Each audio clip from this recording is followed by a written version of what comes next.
my learned friend would like to address you. Yes, okay. You can do so from where you are if your mic is working and you will be comfortable. Okay. Thank you, Chairperson. I was told the mic is in proper working order. Yes, okay. Through you, Chair, we have been requested, specifically by Ms. Gigaba, that it is important, before she is called to address you, that the contents of the letter be placed on record. So that whatever references she has to make or whatever address she has to make will be premised upon us having placed this letter on record. Okay, that's fine. That's fine. Thank you very much, Chairperson. I'll therefore just try and go as swiftly as possible through the letter, and it reads as follows. Dated today. The Honorable DCJ, we refer to the above matter and in particular to this afternoon's proceedings scheduled for the hearing of Ms. Gigaba's application as well as the leading of Ms. Ngoma's, our client's, evidence. An impression has been created, it appears to us, wrongly, that our client is reluctant or refuses to cooperate with the Commission. We must clarify at the outset that our client does not wish to act in a manner which undermines the authority of the Commission or the Chairperson. She's a law-abiding citizen who had wished to play her civic duty in assisting the Commission to the best of her ability. She has acted in the spirit throughout her engagements with the Commission. Our client also has never had direct encounter with the Chairperson of the Commission, a person she holds in very high regard. This is why she has decided that this letter should be addressed directly for the attention of the Chairperson, as it is not clear whether or not he is fully aware of the issues raised herein. Our client has taken the step of communicating directly with the Chairperson because she believes that there is animosity exhibited by the evidence-leading team towards her, which has led to the unnecessary and inexplicable issuing of summons. Our client is not an implicated person, yet the summons is issued to compel her testimony as though she's an implicated person. More importantly, she is not a compellable witness. In this letter, we will set our client's concerns, which we understand the Chairperson has called for, as the Commission is aware. Our client was previously scheduled to give evidence on the 9th of April 2021, and this was subsequently postponed at the Commission's instance to the 13th of April 2021. However, on the 13th of April, we presented the Commission with a letter stating that our client, due to certain concerns that she has, would be withdrawing her participation in the Commission. This position was also reiterated when our Ms. Makatini appeared before the Commission on the afternoon of 13 April 2021. During the said appearance, the Chairperson asked for the details of the concerns that our client had, and unfortunately, we had at the time not had an opportunity to consult with our client for purposes of eliciting the details of the concerns. Following the proceedings of the 13th of April 2021, as set out herein above, our client was served with a summons in terms of Section 3.2 of the Commissions Act 8 of 1947, read with rules of the Judicial Commission of Inquiry into allegations of state capture, corruption and fraud in the public sector, including organs of state, published in Government Gazette number 41774 of 16 July 2018. To appear as a witness to give evidence before the Commission on the 26th of April at 16 hours. The said summons were served at our client's place of residence on the 16th of April 2021 during her temporary absence. Our client received the summons upon her return on Monday, 19th of April 2021, and forwarded same to us on the 21st of April 2021. We have now had an opportunity to consult with our client, and she has reiterated that she has always given the Commission her full cooperation and respect. However, the concerns outlined herein below, and which the Chairperson requested that our client should spell out in detail, have rendered it difficult for her to continue assisting the Commission. The concerns raised by our clients, some of which have been brought to the attention of the Commission in the past, are hereby listed below in compliance with the directive of the Chairperson. On the eve, 8.1, on the eve of her initially scheduled appearance before the Commission, 8 April 2021, she had to consult with the Commission's new evidence leader, Advocate Anton Myberg as C, who had replaced Advocate Paul Pretorius as C. The change in counsel was disruptive, as our client's previous counsel had specifically discussed with Advocate Pretorius that he would lead her evidence. It also became clear during the consultation that Advocate Myberg had previously not been favored with a proper handover report of the issues and concerns already raised with Advocate Pretorius.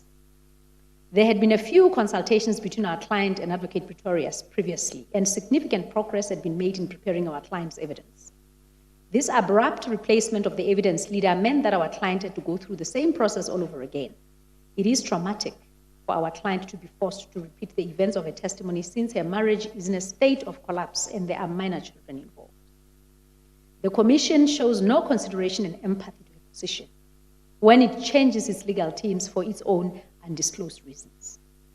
During the aforesaid consultation on the 8th of April 2021, our client pointed out to the evidence leaders that there were certain facts reflected in the affidavit that were not in her personal knowledge, which needed to be discussed with her and clarified. At the time of issuing of the summons, this had not been addressed. When these issues were raised with the evidence leading team, the tone of Advocate September was accusatory, suggesting that it was our client's fault that these errors were not picked up before the affidavit was signed. Given her state of anxiety about the evidence which is against her current husband and gives detail of her married life and children, of her marriage and children, it is grossly unfair for the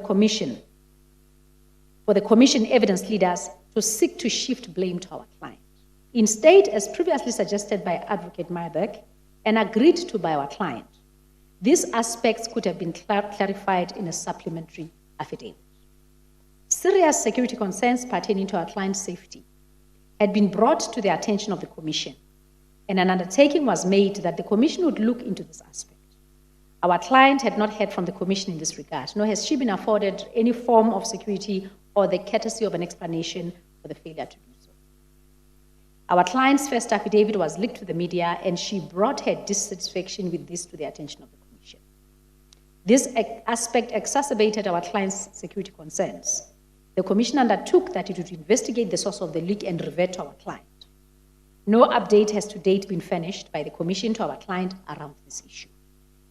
Our client also highlighted to the Commission her discomfort about the Commission sharing her affidavit with AJ Gupta without informing her or her legal team. It mentioned that AJ Gupta was implicated, but he has not been in the country since the Commission started, and there was no basis to share the affidavit with him. The Commission has been wrongly suggesting that our client volunteered to come to the Commission, when the correct version is that she was approached by the Commission's Mr. Sakile Masuku in December 2020. And she in turn agreed to assist the Commission in compliance with her civic duties and as a law-abiding citizen. The letter must be read together with our letter dated 13 April 2021. We trust that the above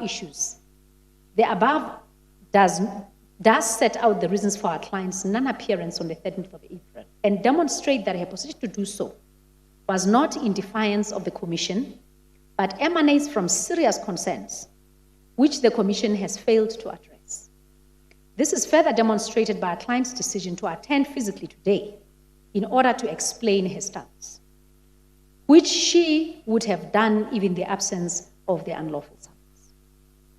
We do not believe that the hostile and heavy-handed attitude adopted by the evidence leaders have assisted the process. Our client has taken a risky decision to testify at her own expense and that of her children. She is now being portrayed as a villain who is in breach of the chairperson's directions, which is both wrong and unfortunate. We are available to discuss the way forward in the spirit of cooperation and civic duty. In the totality of the circumstances, our client is of the firm view that the conduct of the Commission towards her has been abusive, discriminatory, and disrespectful, and no regard has been given to her rights and the traumatic experiences she has had to endure at the hands of other law enforcement agencies in the past 9 months. Instead, these experiences are being repeated for no justifiable reason. She has now been summoned without being given an opportunity to make submissions as to the necessity of the summons. We trust that the above is in order. If the chairperson deems it necessary, the above issues will be elaborated upon in an open hearing. This is the letter was signed, yours faithfully, RMT attorneys. Chairperson, this is basically the letter that we are aware Chairperson has been in hearings the whole day today, and unfortunately, as a result, would have been unable to look at the contents of this letter. However, what we seek to do, Chairperson, is to persuade the Chairperson to consider this letter. And if necessary, allow Ms. Gigaba to have the opportunity to say, Chairperson, I am here because I respect without fail the process of this commission. She raises various concerns, Chairperson, which have been listed in paragraph 8. And all she does, Chairperson, is to say, I am humbly requesting that these issues that I raise be considered, and if this letter fails to persuade the Chairperson, then Ms. Gigaba is here, and she will be able to explain any other issue that the Chairperson wishes explained. However, if there's anything else that the Chairperson would like me to address before you proceed, Chairperson, I'll be happy to do so. No, that's fine. But is the position that she is here on the basis that although she has concerns, she is happy to assist the commission, or is the position that she has concerns, she's only here because she's compelled through the summons, otherwise she would not like to be here? Chairperson, I will steal your words. Actually, I think you've summed it quite well. I want to know. Actually, I think you've summed it quite because well. Mr. Solomon was interpreting the letter in a certain way, that is the attorney's letter, and I had received a certain impression of it which was different from what he was saying. So I want to hear from you exactly what her position is. Chairperson, maybe I should start from the onset by saying, first of all, Ms. Gigaba feels it is of paramount importance that if she can assist the commission in any way, she will be happy to do so. The only grave concerns that she has, Chairperson, is that the affidavit before you does not demonstrate. First, it contains information certain information that is not within her knowledge, certain information that she has disputed, and certain information that she does not agree with.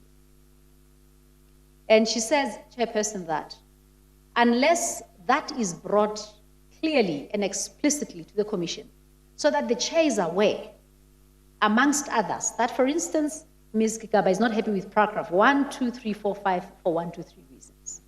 And she says, unless that is made clear to the commission, then the chairperson and the Republic will be under the understanding that what is contained in that affidavit is what Ms. Gigaba is saying.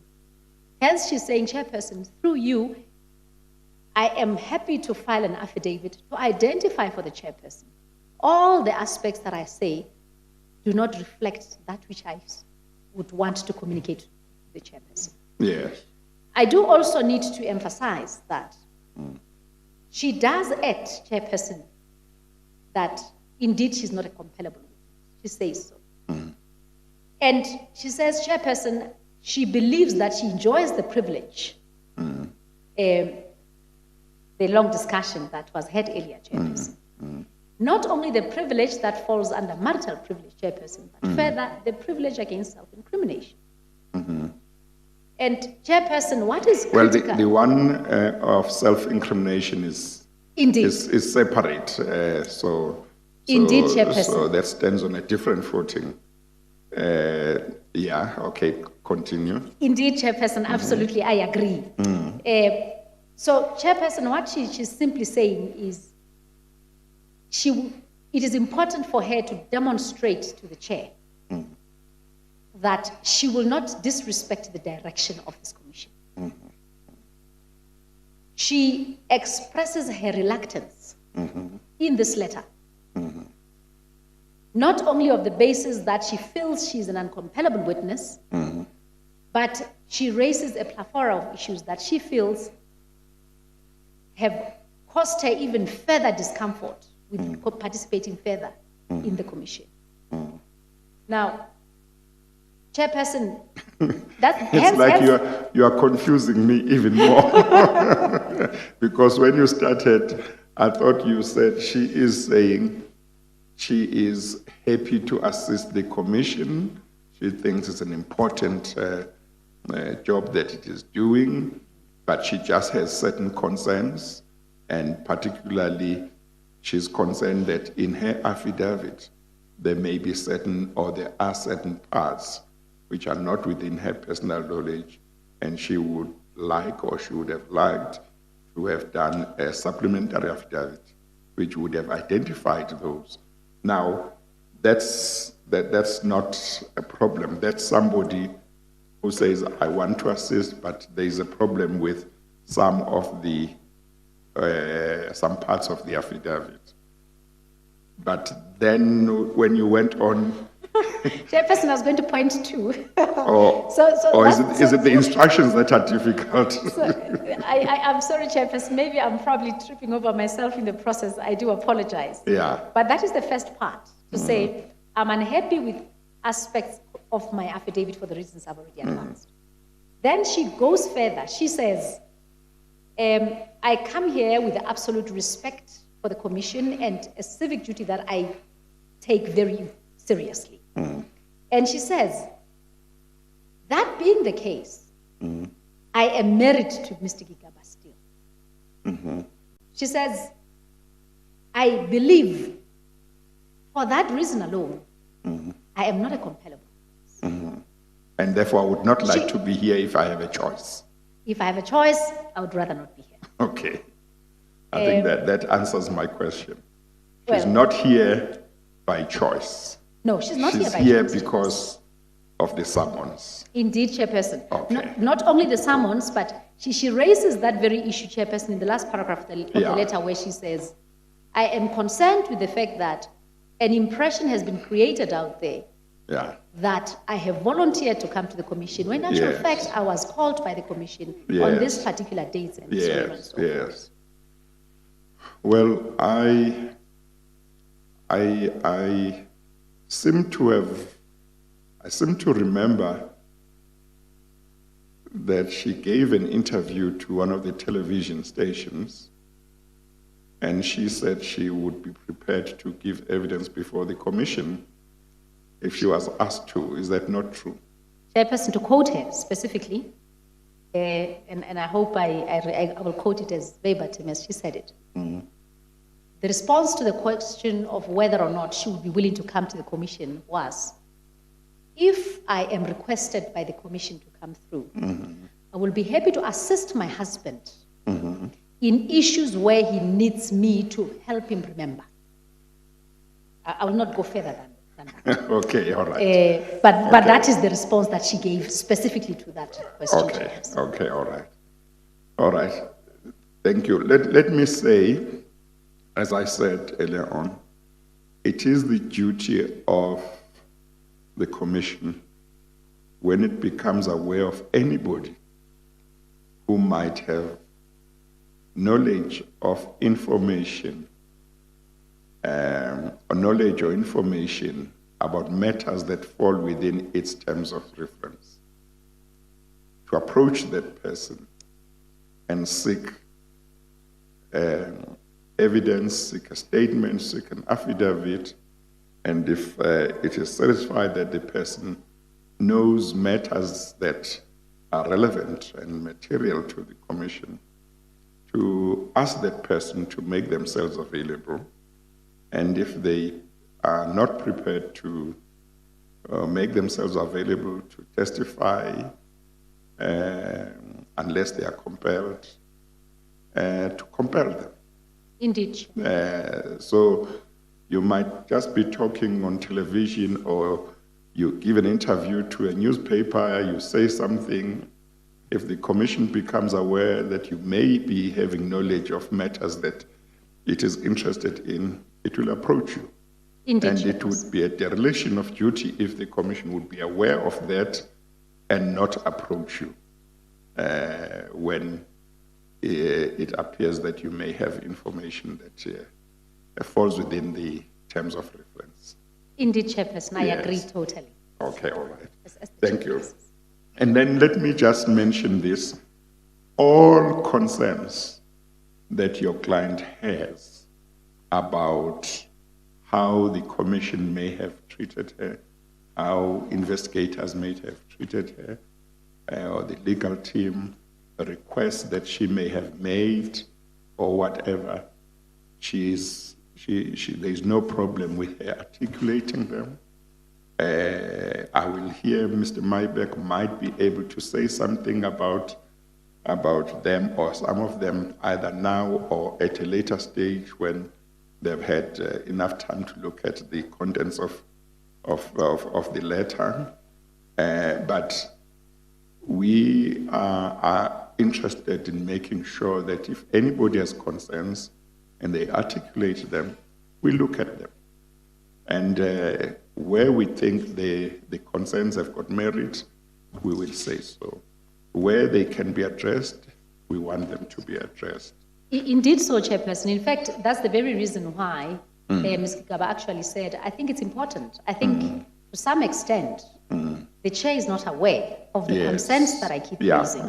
And if I do not let the chair into the picture of my concerns, then it means I would have not only been unfair to the commission, but at all times the chair would believe that everything is going perfectly well and that there's no reason why I am not presenting myself as I should.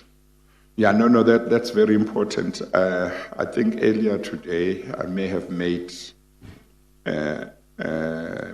referred to Mr. Montana, who was giving evidence last week, former group CEO of PRASA. He had his own concerns. He chose to come and made his request very respectfully, articulated his concerns, and they are being looked into. Those that can still be addressed, attempts will be made to address them, and he was allowed to continue to give evidence. He's cooperating with the commission, and my own sense is that if anybody asked him, he would tell them that he is being heard fairly, but his concerns will be looked at, and the commission will go back to him and say, on this one we agree, on this one we don't agree, on this one this is the position, so that he knows what has been done about them. Indeed, Chairperson, I think Ms. Gigaba is there for right. Same thing with me, Ms. Ngoma, Ms. Gigaba, and I think she will tell me just now which one she prefers we must use. If she has any concerns, we'll look at them, and some we might not be able to address. Indeed. But those that we can address, we'll try and address. And where the commission or the legal team or investigators might not have gone back to her, they'll try and go back to her on those. Thank you very much, Chairperson. Okay, thank you. But maybe one thing that I can say about the change of the evidence leader, because I did hear that she expressed a concern about that. I must say that I'm responsible for that. So it's not Mr. Mybeck's fault. And it's not for any reason other than simply that Mr. Pretorius is busy with certain matters, Mr. Mybeck was busy with certain matters at a certain time, and I said, like, in these circumstances, let Mr. Mybeck deal with the matter, and so it's nothing. But I understand that sometimes a particular person might find that maybe they deal better with a particular person, or maybe that's not the issue. It's just that she had to now start afresh with somebody and tell the same story So, but that decision came from me, and it was simply a way of trying to see how best to use our resources. Indeed, Chairperson. Okay. And I think she definitely understands that. Yes, and yes. In all honesty, the schedule of the Commission has been quite hectic lately, and I don't think anybody is not aware of that fact. Yes. It happens quite frequently. Actually, even today, I just made another change in another work stream and said, okay, this one will deal with that, this one will deal with that. So it happens quite frequently.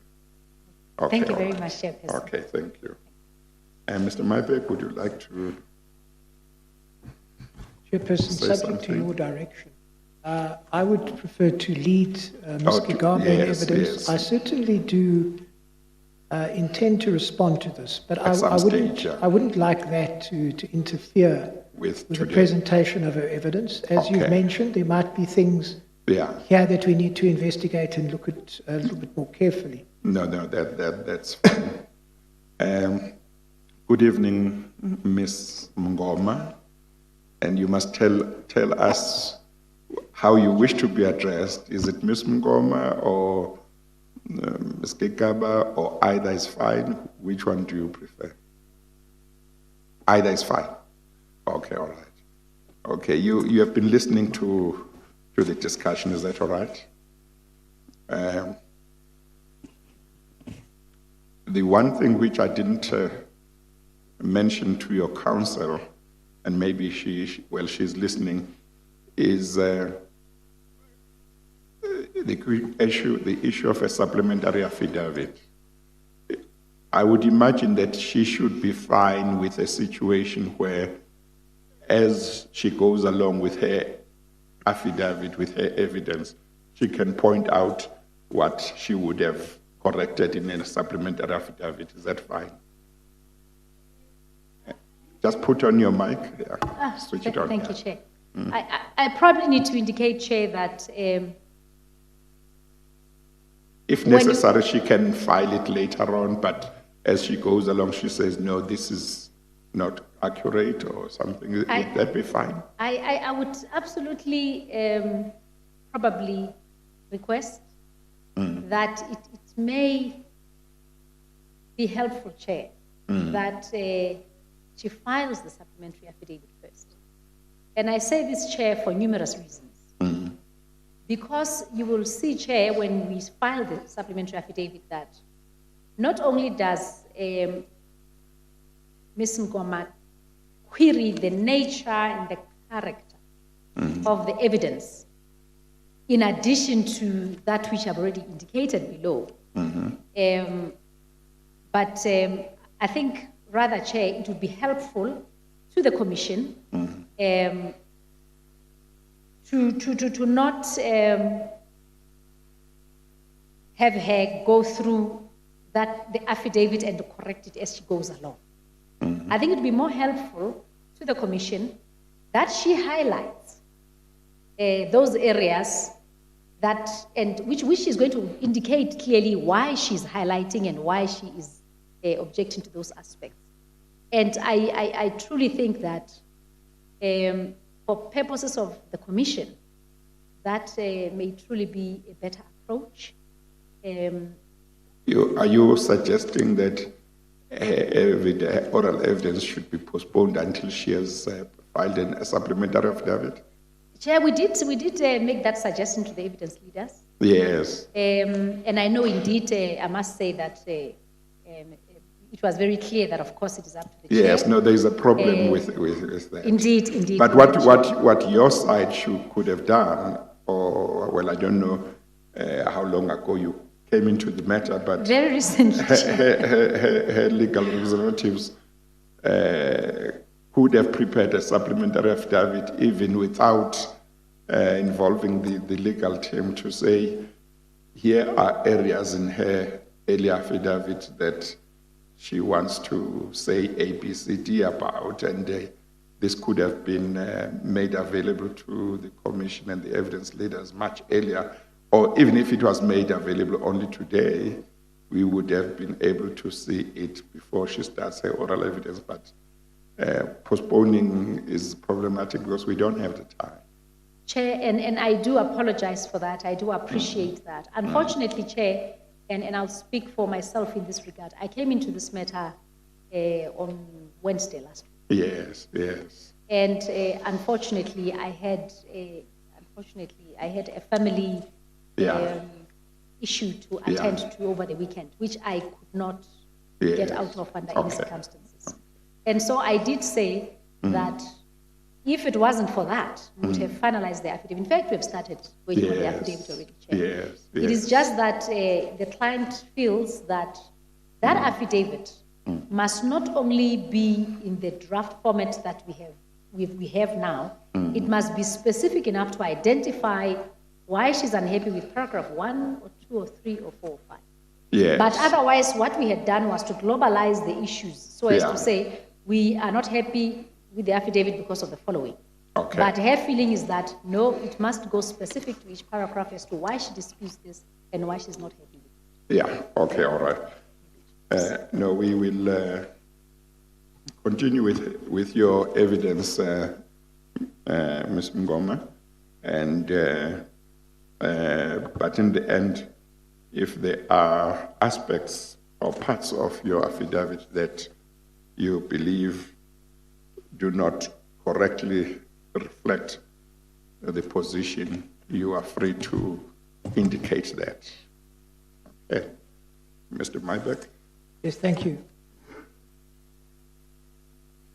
Ms. Gigaba, the practice in the commission is that I'm going to take you to your affidavit and take you to the last page where it was signed. I apologize, Anthony. I apologize, Chairperson. Yes.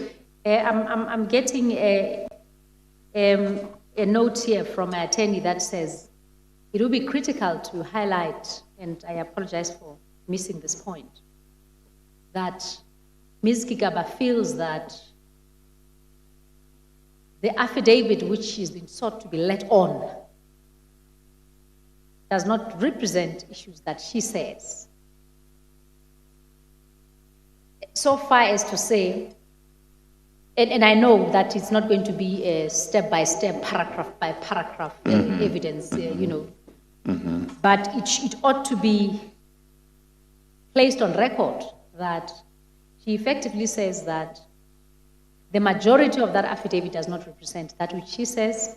And even though the chair says it's okay, she must be let on that affidavit, it should be brought to the attention of the commission that it is primarily what she feels is not her evidence.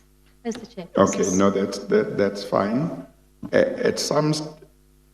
As we go along, she must feel free to indicate what she believes does not reflect the position, and she would have to say whether that's what she said, what's written, but on reflection she doesn't think it's true, or whether she didn't say it at all. But by the time she finishes, when Mr. Mybeck has finished, if she feels that there are parts which were not touched upon, which she wants to deal with and say they don't reflect what the position is, she will be allowed to say that. Okay. Mr. Mybeck. Thank you. Chairperson, Ms. Gigaba's affidavits are Exhibit BB26. There are 2 of them. Ms. Gigaba, could I take you, please, to page 999? When we refer to pages, they're the black numbers on the left-hand side, and we refer just to the last digits.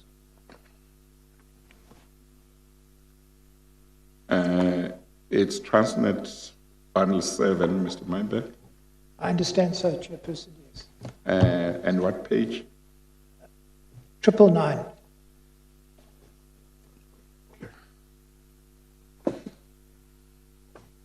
Are you there, Ms. Gigaba? Yes. Now, there's an affidavit. It starts at page 999. Perhaps I could ask you to go through my learned colleague. Reminds me, Chairperson, that Ms. Gigaba hasn't yet been sworn in. Oh, yes. As a witness. Actually, I do apologize. No, thank you for that. Please administer the oath of affirmation. Thank you.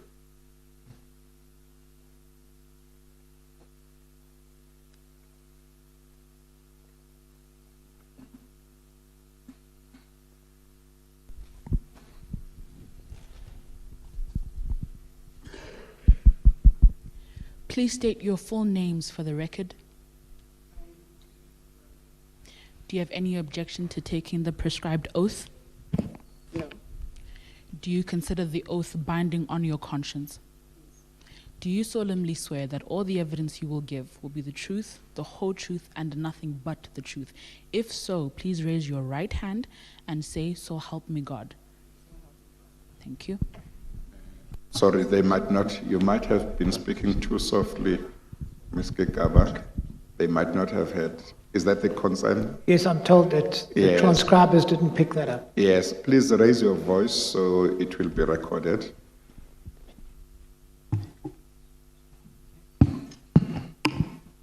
Okay, please start afresh.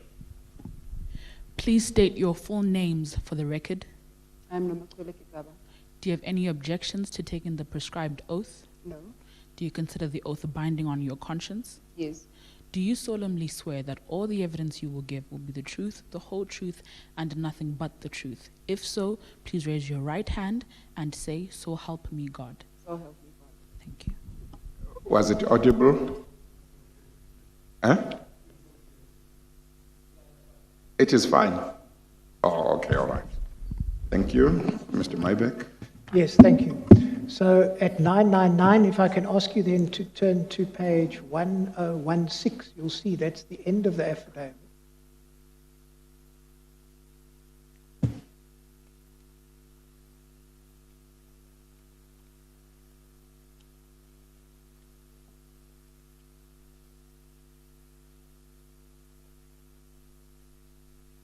(1016) is the signature page, Ms. Gigaba, and then are you there at 1016? Yes. And then attached to that affidavit are 4 annexures, A, B, C, and D, pictures of the bags. You see that? Yes. If I could ask you to go to page 1016. Do I understand that you attested to this affidavit at Santon on the 6th of March, 2021? Yes. And will you confirm the truth and accuracy of this affidavit, subject to any corrections that you will make during the course of your testimony? Can you please repeat that? Would you confirm the truth and accuracy of this affidavit, subject to any corrections that you may make during the course of your evidence this evening? Yes. Maybe let's you might have formulated the question in a legal way. Certainly. Except for saying that in the course of your evidence, you will point out those parts of this affidavit that you think are not the truth or do not reflect the position. Except for saying that, are you happy to say those parts, other parts of the affidavit will be true and correct? Yes. Okay, all right. Mr. Maybeck? Chairperson, might I then ask that you admit Ms. Gigaba's affidavit dated the 6th of March, commencing at page bundle 7, 999, as exhibit BB 26.1.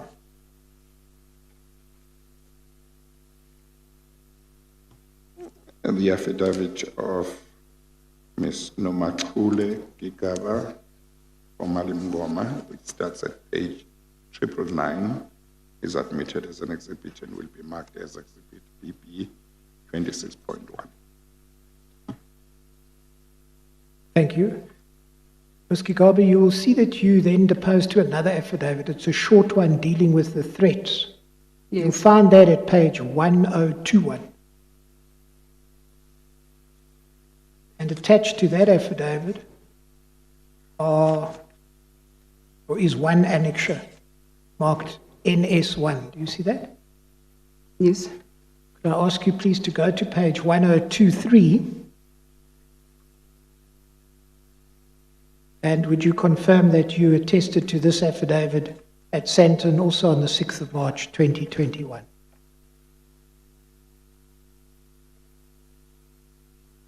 Yes. And would you similarly then, subject to any corrections that you may make during the course of your evidence, confirm the truth and accuracy of this affidavit? Can you please rephrase that? Let's say, are you confirming the correctness of this affidavit on the same basis as you did a few minutes ago, the other one? Namely, there may be parts that you will point out during your evidence as being inaccurate or not correct, but those that the rest will be true and correct. On this part, everything is correct. Yes. Oh, on this one, everything is correct. Yes. Okay, all right. So, Chairperson, if I could ask you to admit then Ms. Gigaba's affidavit dated the 6th of March, commencing at bundle 7, page 1021, as exhibit BB 26.2. Yeah, the affidavit of Ms. Nomachule Gigaba, formerly Mngoma, which starts at page 1021, is admitted as an exhibit and will be marked as exhibit BB 26.2. All right. Ms. Gigaba, if I could ask you then to go back to your first affidavit at page 999. Are you there? Yes, I am. All right. Perhaps I could just start out by asking you, are you in a position to confirm that you were at all times, when this affidavit was being prepared, represented by senior counsel? Yes. And in fact, he procured your signature of this affidavit. Is that correct? Yes, but I have concerns on that. I beg your pardon? Yes, but I have concerns on that. All right. We'll come to that. Okay. So, Ms. Gigaba, I wonder if I could just point this out to you. I'm going to ask you the questions because you speak quite faintly and you're more than entitled to do that. But I'm going to ask you the questions. You need to direct your answers at the chairperson. So you don't feel you have to look at me when you're speaking. You must speak to the chairperson, okay? Okay. All right. So let's start at paragraph 1. It says that you're an adult female businessman, a business person, and you reside in Pretoria. Is that correct? Yes. And when did you marry Mr. Gigaba? 30 August 2014. And are you still married? Yes, we are still married. In paragraph 4, it says that on the 21st and 22nd of January, the commission interviewed you. Is that correct? Yes, it's correct. How did you come to be interviewed by the commission?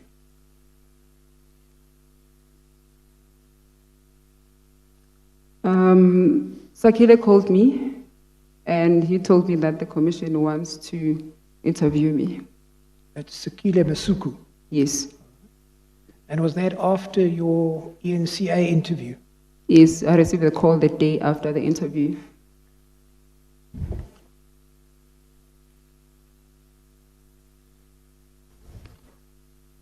Is it correct that you stated during the ENCA interview that you were prepared to assist the commission? I said, if the commission calls me, I will come and assist the commission where Malusi doesn't remember. So according to me, I wanted Malusi to come and give his evidence, and then where he doesn't remember or he doesn't recall anything, then I will say what I know. All right. You say at paragraph 5, at page 1000, that you are assisted by your counsel. We know that your senior counsel Tembeka and Katabi withdrew as your counsel and has now been replaced. But have your attorneys throughout been RMT attorneys? Yes. Did they also assist you in the preparation of this affidavit? My attorney was never attended any of this when we were preparing for the evidence. He only attended once, the last one, when you were telling me that I need to come on the commission. It was the first day I also saw you, and it was her first day as well. So during the entire preparation of the evidence, she never attended. I was only there with the advocate, Tembeka Ngubaito. Okay. So he attended without the attorney? Yes. And you're quite right. On the 8th of April, when we met, your attorney came along? Yes. Okay.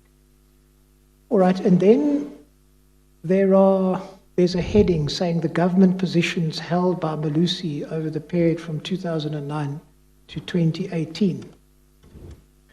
And then they are listed. It says at paragraph 6, Mr. Gigaba held positions tabled below over the years 2004 to 2018. Do you confirm that he held those positions? That's the first information that I didn't put. All this information was collected by the commission, and I raised that with them because I never paid attention which department is working on, what it does it do, which year. So I never pay attention on that. So the commission put that. It's not me. So presumably... But does it accord with your knowledge, or you don't know whether it is true that he held these positions during these times? I know that he held those positions, but I'm not sure about the times. About the dates? Yes, Okay, the years. right. Okay. Mr. Mybeck? So just to go through this, you knew that at a certain point, Mr. Gigaba was the Deputy Minister of the Department of Home Affairs. I think you go on to say in your affidavit that when you met him, he occupied that position, isn't that so? It's correct. Okay. And can you remember approximately when that was? In what years? It was in 2009 to 2010 when we met, because we met in 2009. Okay, and at that point he was the Deputy Minister of the Department of Home Affairs? Yes. Okay. And then, can you recall when he became the Minister of the Department of Public Enterprises, DPE? Did he hold that position at a time? Yes, the time we were already together. It was in 2010, if I'm not mistaken. And then, after that, he became the Minister of the Department of Home Affairs. Is that correct? It's correct. Can you recall when that was? Not exactly, because I never pay attention to the dates and everything, and I raised that during our consultation. Yeah. All right, and then what was his final... So, I'm sorry, Mr. Mybeck. So, is the position that one of the things you would have corrected in terms of this paragraph is to say, let's not put the dates because I'm not sure about the dates? Yes, I said those that. Those positions, I know about those positions. I know the positions. Yes. Okay, but right. I don't know anything about the dates, and I don't want to be held accountable for the dates in case Malusi come and say at the date I was not because I'm not sure about that. No, that's fine. That's fair enough. And do you recall then that the final ministerial position that he held? Say that again? What was his last position as a minister? He was the Minister of Finance. And if you have a look at paragraph 7, did Mr. Gigaba ever say anything to you about being involved in ANC elections? Yes. What did he tell you?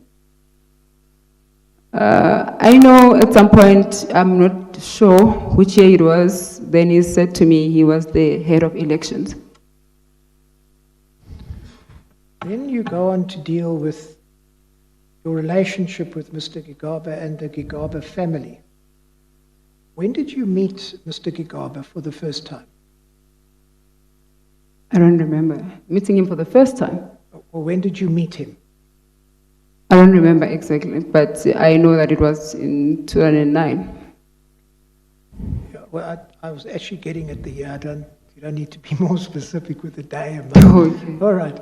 So you say, I met Mr. Gigaba during 2009, and you've already told the chairperson that at that time, when you met him, he was the Deputy Minister of the Department of Home Affairs. Is that correct? Yes, it's correct. And was there a time when you moved in with him into his Pretoria home?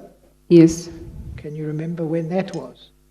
I think it was in 2010. And were you expecting a child at that point? Yes. Now, did Mr. Gigaba provide you with any financial means when you moved in with him? Yes, he did. Can you explain that? He gave me his card that he said I must use or if I want to go to the doctor or if I buy anything in the house. All right. And when were you then subsequently married? You've already told us that was on the 30th of August 2014, correct? Yes. Whereabouts is Mr. Gigaba's family home situated? In Mandeni, KZN.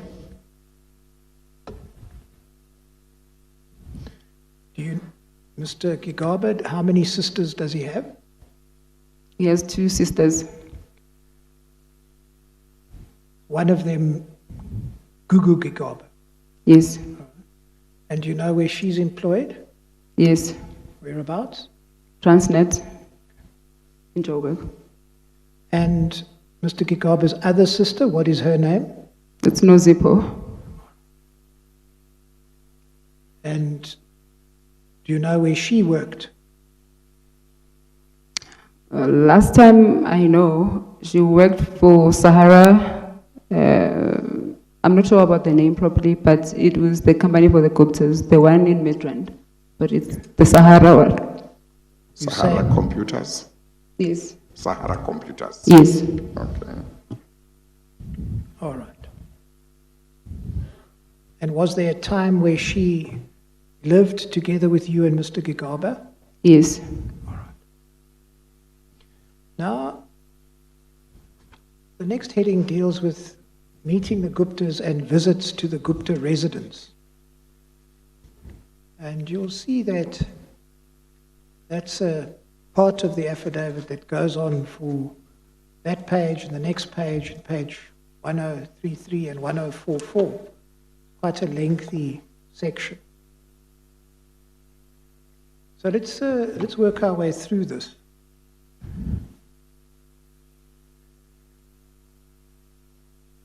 You refer in paragraph 12 to the fact that from the time that you met Mr. Gigaba when he was the Deputy Minister of the Department of Home Affairs, he would visit certain persons. Is that correct? Yes. And who did he refer to those persons as? That time, is it advisors? You referred to them as? Advisors. Advisors. And did he explain to you what he was doing in meeting with these advisors? So there were times I'll be confused when he talks about advisors, because sometimes he'll be with Tamim Somi, because he introduced Tamim to me as a friend and an advisor. But then later stage, he will say, I'm going to see an advisor, and then I already saw Tam, then I will ask, who are the advisors? Then he will differentiate them.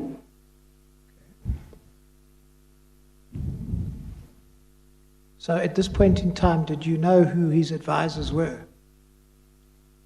Not exactly.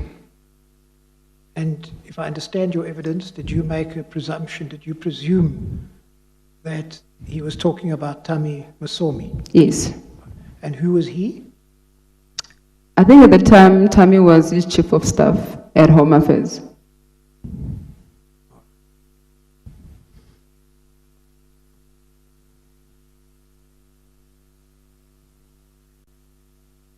You then go on to say, you talk about something having happened 2 or 3 months before Mr. Gigaba took up the position of Minister of DPE. Can you remember what happened? Can you please rephrase that? At paragraph 13, you deal with something that occurred 2 or 3 months before he took up the position as the Minister of DPE. Yes, I remember.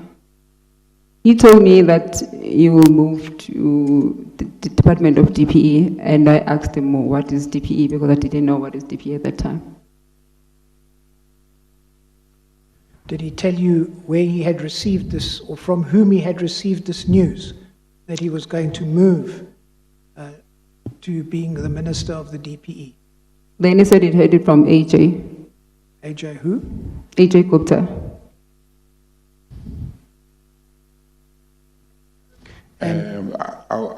Was that before he moved to the Department of Public Enterprises? Yes. When he told you that? Yes. Do you know how long before he actually moved, or can you know? I think it was remember? 2 to 3 months before he moved. Okay. And at that point in time, had you met Mr. AJ Gupta? Not yet.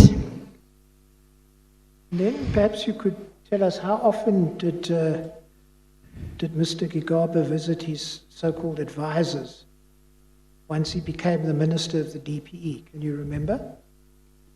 I don't remember exactly how many times, but what I know, when he was at DPE, he will go more often. Can you remember how he felt about this news that he had been told, namely that he was going to move to DPE? Can you remember how he felt about it? He was excited about it. That's why I even asked, what is DPE? Oh. So then he explained to me, what is it? Okay, all right. Okay, Mr. Mybeck. Thank you, Chairperson. So you say when he became the Minister of the DPE, he went there to meet his advisors more often. Is that what you said? Yes. And was there a time when you asked him about who are these advisors? Yes. What was his response? Then he told me that his unofficial advisors, people who are advising him about certain decisions, about his work, then he differentiated them from the advisor that he had at DPE, which I know of them, which is his legal advisor, and Tamim Som as well. So did he tell you who these unofficial advisors were? Yes, he told me. What did he say? It was the Guptas, AJ and his brothers, which I don't know all of them by names, because I'm only familiar with AJ more than the other ones. Did he tell you what they advised him about? He said they were advising him about work, about things that they were supposed to do.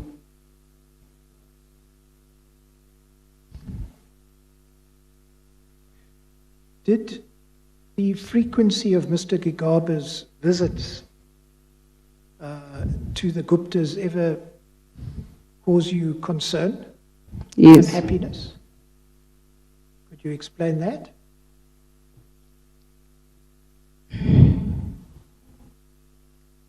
Because I was not comfortable with that, because we have a little child at home.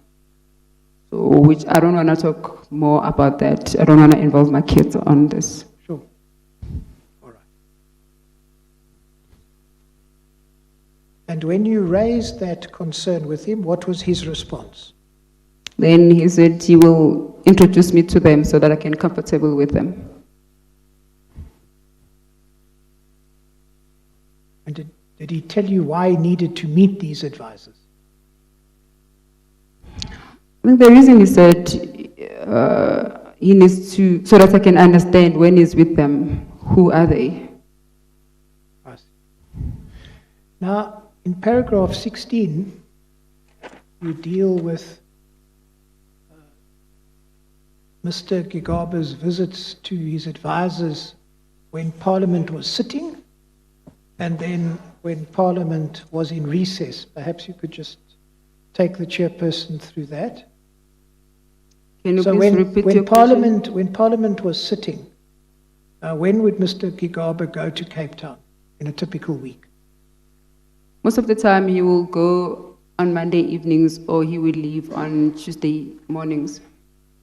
Monday evening or Tuesday morning? Yes. And when would he come back? He will come back on Thursday evenings or Friday mornings.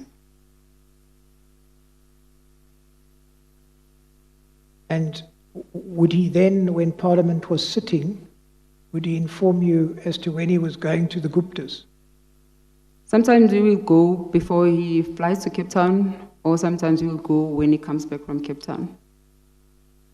So that would be either on the Monday morning or the Friday evening. Yes. And then when Parliament was in recess? He will go anytime. And how would these meetings come about? What do you mean by that question? Can you please ask? Yes. So how do you know that he went to the Guptas? Oh, because he will tell me. He would tell you? Yes.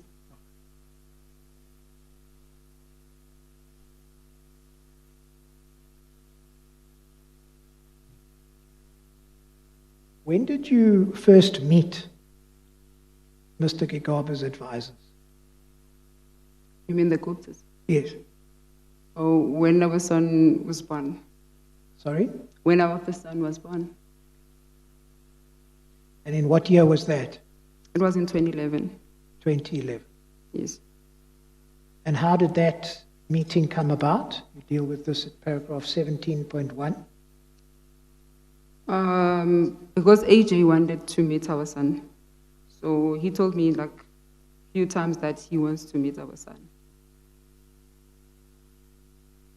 And did you agree then to go to the Gupta's residence? Not on the first time he told me, but eventually I agreed after a certain time. But you then did go there? Yes, I went there.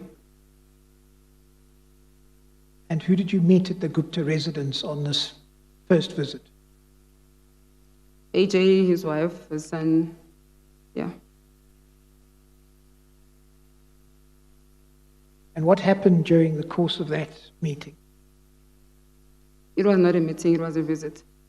What happened during that visit? They greeted me, my son spoke, but it was like any visit that you will have when you visit someone who welcome you. But it was not a formal meeting. And did they give your son any gift of any sort? Yes. Can you remember what it was? AJ gave my son a necklace, but Malusi took it, so he never had it. He never used it. I'm sorry, I didn't hear the last part of what you said. After part, I didn't hear what. Okay, I'm saying AJ gave him a necklace, which Malusi took it. Then he kept it. So he never ever gave it to my son. Oh, okay. What was the necklace made of? It was a gold necklace.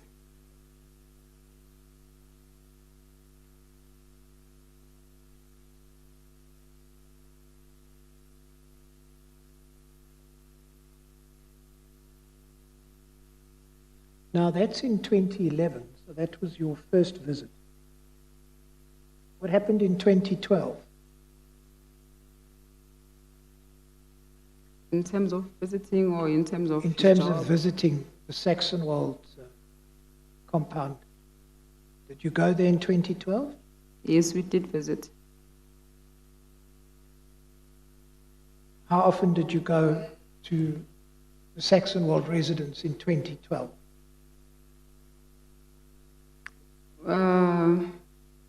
Sometimes he will go with me, sometimes he will go with his protectors. Now, I'm asking you yourself, how often did you go in 2012? We would go often, but not every day or weekly. It will depend on him. I see that in the affidavit, paragraph 17.2, you say on several occasions during 2012. Yes. Is that correct? Yes. Okay, all right. Mr. Maybe? Thank you. Now, your second son, when was he born? 2012. Okay. Can you remember the month? I remember telling you that I noticed that your second son was born on Christmas Day, Yes. 25th of December. Yes. Did you then have occasion to visit the Guptas again? Not then, but we went after a few months he was born. And why did you go to the Guptas after your second son was born? They wanted to meet my second boy. They were too? They wanted to meet my second born. Okay.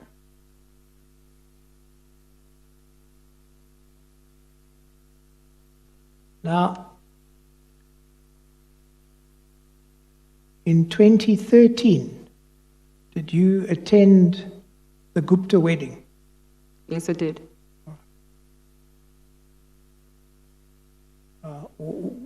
You, in paragraphs 19 and 20, deal with the Waterkloof Air Force Base. Do you want to just deal with that?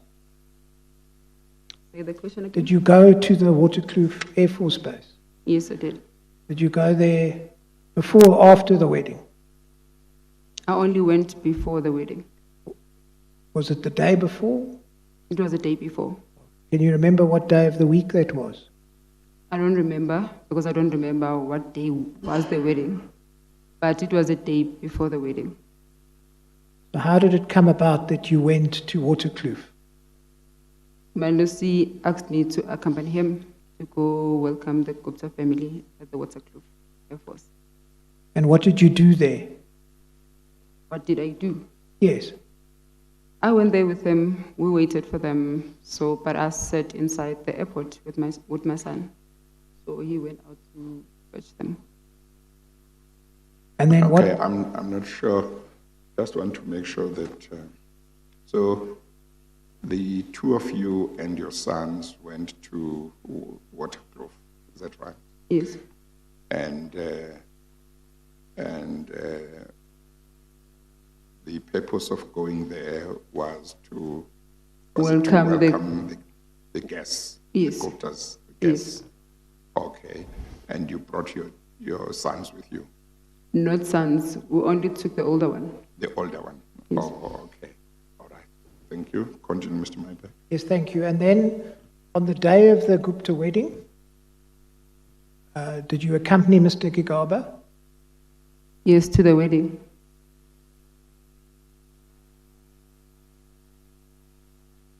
And this paragraph then, and you've indicated to me during our consultation that there's an error, or we pointed it out to you, because it reflects paragraph 20 that we packed and were escorted to attend the Waterkloof to receive the Gupta aircraft. When we left Waterkloof, there were many blue light vehicles and Metro Police. That is a sentence that should either be deleted or should find its way into paragraph 19. Is that correct? I prefer to repeat, as I repeated again when I was raising the concern about it. I prefer to say it in my own words because what I saw. All right. But you say it in your own words. Sorry? Say it in your own words. We only went once at the airport, at the Waterkloof Air Force. It was a day before in the evening when the Gupta aircraft landed. Mm-hmm. Then I stayed inside the airport in that room, and then Malusi went out to fetch them. Then after that, all the members were escorted to the cars, and then we were taken by our protectors to go to our car. So when we left the airport, we went home. And then I saw a lot of blue lights escorting the members of the Guptas when they were leaving at the airport. So we didn't go again because here, somewhere it mentions like we were there twice, which we were never there twice. Yes. It was a day before. Then on the day of the wedding, I was at work. Mm-hmm. And Malusi called me that we have to go to the wedding. And I was shocked why I can just attend a wedding like that because I wanted to do my hair, I needed to buy something. But he said, we need to go. Someone asked him to go to the wedding. And then I had to leave work and then we went home, we packed, we went to the wedding. Okay. But it was not something was planned to go to the wedding, according to my knowledge. Okay. Just 1 second, Mr. Mybeck. Thank you. When you were at I'm sorry, Mr. Mybeck. Yes. Just 1 second. Will the technicians please switch off this screen here? Because it's distracting me. Okay, all right. We can continue. Thank you. Did you meet any of the Gupta family whilst you were at the wedding? Yes, Just switch on your mic, Ms. Gigaba. Okay. Sorry, you said, Ms. Gigaba? I was saying, yes, we met, but it was a lot of them. It was? It was a lot of them. All right. But I was not familiar with them because most of them, they were coming from India. You refer in this paragraph 20 to a Facebook photo. What happened there? When we were at the wedding, so a lot of ladies were doing something called henna. It was like a design that they do it in the hand. And I asked to join to do it as well. And then later, because it was my first time doing it, I posted it on my Facebook. And then I think it was later at night, Malusi told me, because we were supposed to sleep there because they booked for us. So Malusi told me that we need to go home, we can't sleep. And because there were already something on the media that we attended the wedding, and then Malusi was complaining that that's why he didn't even want to attend the wedding, so we need to go home. So then after that, he said I need to delete. Someone called him. So I don't know who called him to tell me that I must delete the picture that I posted on the wedding of that henna design. So I went on my Facebook, I deleted it. So the following day I wanted to remove it, I didn't even know that it doesn't get removed. So I think it stayed there for the whole week, but I deleted it on Facebook. All right. Now, after the Gupta wedding, did you continue to go to the Gupta residence in Saxonwold? Yes, we did. And how often would you go there? We will go maybe during the week or weekend. It will depend. Then what you do at paragraph 22 is you explain the procedure that would be followed each time you attended the Gupta residence. Please explain that. Tell us about the procedure. How did it work practically? So every time when you come in, there's security, which is our protectors.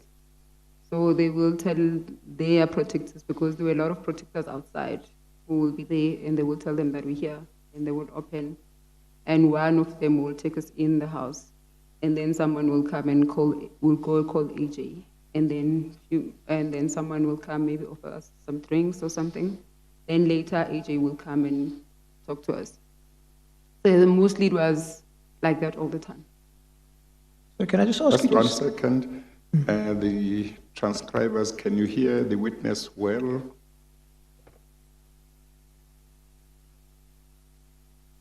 Okay, all right. Okay. Ms. Gigaba, do you mind? I'm actually struggling to hear you. Can you speak a little bit louder? I can't see your Try and speak up a bit. Because you guys exhausted me, so I'm so tired.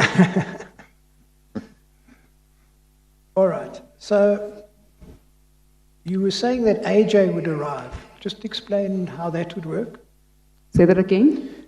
When you went to the Gupta residence, you gained access into the house or the residence. You mentioned that AJ would then arrive. Yes. Okay. And what would happen then? Then he will greet us. If we are just there, only for a visit, so we will sit with him, we talk. But if it's a meeting, he will come, brief Malusi about something, they will go in the meeting, then I will stay in the room, at the lounge. And would you have your cell phone with you? No, but sometimes I will go fetch my cell phone. Okay. What happened with your cell phones when you went to the Gupta residence? They always ask us to leave them at I think it's like a foyer, and then we will go leave them there. And then later, I will go take my phone when I'm bored, if I'm bored. And who would you see when you went to the Gupta residence? Say that again. Who would you see? Would you see other people, people you knew when you went to the Gupta residence? The only people I saw, it was AJ, his wife, his brother, his son, Tamim saw me, and Sabanga Matlangu. They are the only people that I saw. So Mr. Msomi, you've told us about. Mr. Matlangu, who was he? Say that again. Who was Mr. Matlangu? He was Malusi's legal advisor. And where would these meetings be held between AJ and Mr. Gigaba? They will be in the opposite room from the lounge.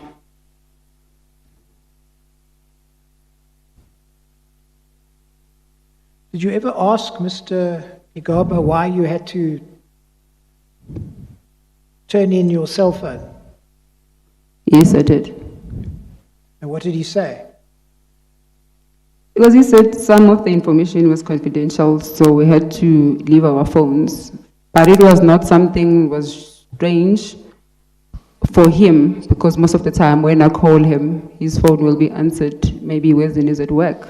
His phone will be answered by his PA. Or maybe when they're in the NEC, they will leave. For him, it was the nature, but for me, I didn't understand why must I leave my phone.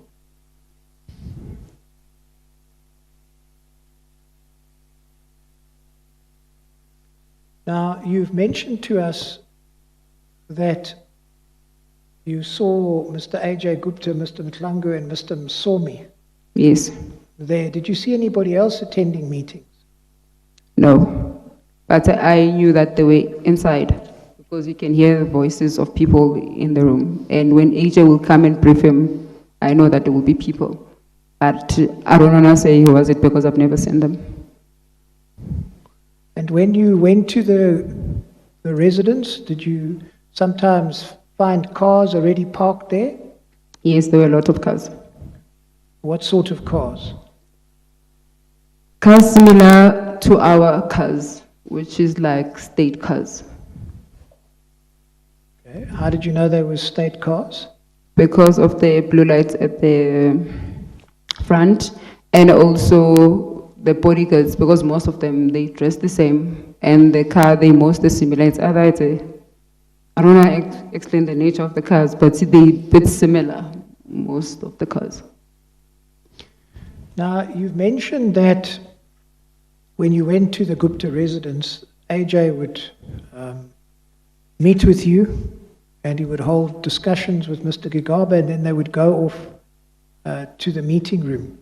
What sorts of things would be discussed in your presence between Mr. AJ Gupta and Mr. Gigaba before they went for a meeting? It was not discussion, it was like briefs. Right. He was briefing him, not like discussion. And what was AJ Gupta briefing Mr. Gigaba about? What was the sorts of things that he briefed him about? So sometimes you will brief him about the SAA, or you will brief him about Transnet, or a certain meeting that they will talk about, so that he's aware before you go to the meeting. And can you remember what was discussed or what was briefed in relation to Transnet? Most of the time in Transnet, it will be the people that AJ feels like they need to be appointed, or need to leave, or need to, maybe they're restructuring. And maybe they will just argue a little bit about it, because Malusi has his own favorites of people, and AJ has his own favorites of people. And what did you hear about SAA? SAA, most of the time, they will, when he's with AJ, they will be talking about the board. So he will be asking him about the board, or maybe Kalawa, because there was a lot of discomfort between Malusi and the chairperson of SAA. So sometimes they will discuss that. Which chairperson of SAA are you referring to? At that time, Monwabisi Kalawa was the CEO, then Tutumini was the chairperson, and I think my Lucy liked Monwabisi Kalawa and Tutu didn't like him. And they would have those arguments most of the time. Okay, thank you. And during these briefing sessions, did you ever hear any mention made of Eskom? Yes. And what was said about Eskom? There was a time Mr. Brian Dames was the CEO of Eskom, and what I remember, Malusi liked Brian Dames, and there was a certain time then the Guptas didn't like him, especially AJ. Let me not say Guptas because it was most of the time it was AJ, and AJ didn't like him. So he will say, Brian Dames needs to resign. He was uncomfortable about certain things, but he will be talking to him, not to me. And then Malusi liked Brian Dames. I think even myself, I liked him. All right. And then, was there ever a time where Mr. Gigaba held a discussion with you about Mr. Dames? Yes. What did he say?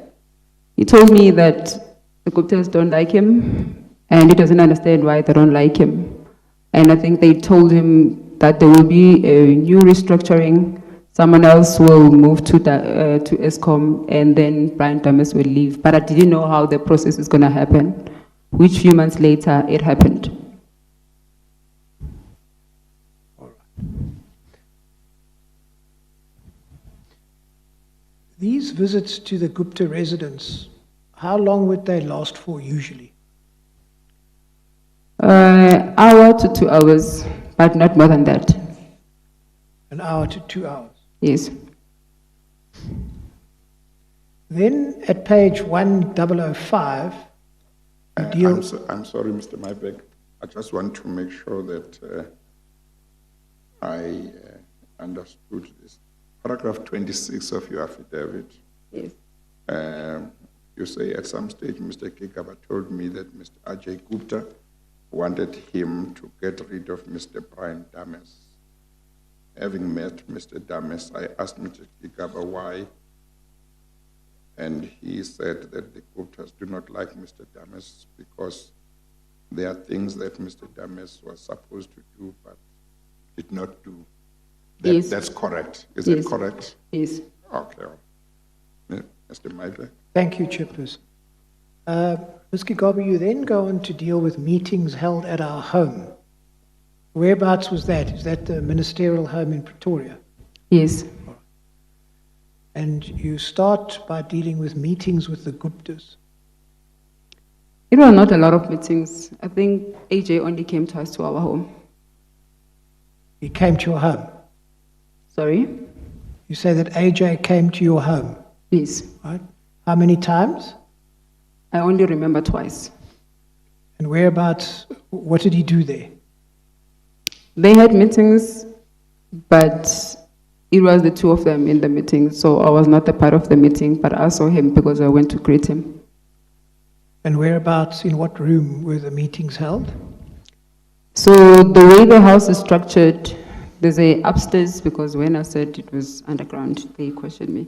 So let me not say it was underground, it was a downstairs. So all of us, we stay upstairs, and when you go down with the steps, there's a room that is under, which Malusi used as his study or meeting room. Yeah, so AJ was there.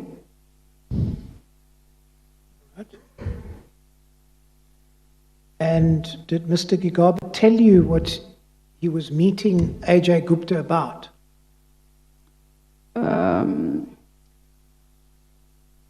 I think that time there was some project at ASCOM. It was called Egusile Project. I think that project was giving Malusi a lot of sleepless nights. And then he said, no, AJ was here to give him, they were discussing ASCOM, Egusile, but he didn't give me all the details about it.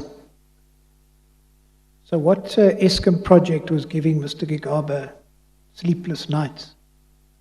I only remember Egusile project. Sorry? I only remember Egusile project.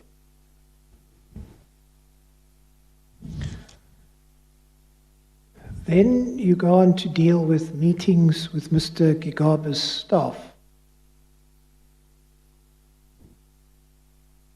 Was there a time where his staff visited your home? It was a ministerial staff. So there's a staff of the department and there's a ministerial staff. So ministerial staff, it's people that he travels with wherever he is, either he goes to Cape Town, he comes back, then there's a department. But most of the time, if it's a ministerial staff, maybe one person will come from the department, maybe to brief them if we are traveling on the States. Maybe sometimes it will be the DG, or they will choose whoever is relevant to the trip. So he will come and brief the entire ministerial team.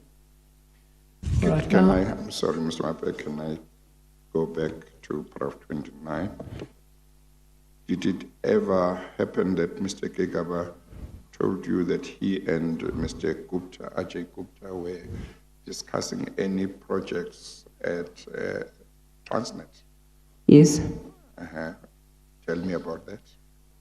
So they used to talk about maybe renewing contracts. Maybe AJ will ask Malusi, no, there's a project needs to be renewed, or maybe someone needs to sign in certain projects, but I don't know exactly who needs to sign it, but they will talk about it. Okay. Mr. Maybank. Thank you. Now, you go on at paragraph, or in 30 and 30.1, you deal with a trip to Mumbai and New Delhi. And what we identified during our consultation, you'll remember, is that there's an error. This is another area where there's an error in the affidavit. Because it says at 30.1, during the last period of Mr. Gigaba's tenure as Deputy Minister of Home Affairs. Now that would have been in late 2010. You go on to talk about a trip in 2010 to India. In what year did that trip actually occur? I said to people who were leading, because you were not there, to people who were leading this part, I said to them, I don't want to say exactly which year because I don't have my passport with me. I remember there was a trip to India, but I don't remember exactly when was it. And then when the affidavit came, it was written this year, and I even mentioned to Sakile that I don't want to be accountable for the year exactly, but I remember we went to India, to Mumbai. So we know from Mr. Gigaba's affidavit that he says it happened in 2015. Do you accept that now? If you say so. Okay. So because I don't have my passport, because after, on that day, we were talking about this, I said to the commission team, I will go check my passport at home. So what I've done on my way when I was leaving, where we had the meeting with the commission team, I called his former PA. Then I asked her about my passport, the state passport, because we don't keep those passports with us. And then, because I wanted to know exactly when did we go, then she said she's going to come back to me. By the time I arrived at home, because my passport was there before I left, because I wanted to remember certain trips because we were traveling a lot, because I had two separate passports. I have the normal passport, then we have the diplomat passport. So when I got home on that day, after calling his PA, my passport was not there, and my two kids' passport was stolen. All right, so this is a part of your affidavit that I understand you would want to correct. Yes. In a supplementary affidavit, because it may very well be that the change of the date then has a knock-on effect, as these things often do. But presently, can you remember what happened in India? What was the purpose of this trip? I don't remember exactly, but what I heard, what Malus was talking about, they were talking about to meet some, what is it, the Gupta family members, some people who who's gonna assist in working in the Mumbai trip, because there was an airline that they used to talk about when he was at DPE. So there were people need to come working, the permits. So most of the time they will talk about the permits of some Gupta family. So I don't know how that was facilitated, because I remember when Malus was saying it's not easy for him to go to India when it's not a state trip, because everyone will question. So then I don't know how it ended up, it was a state trip.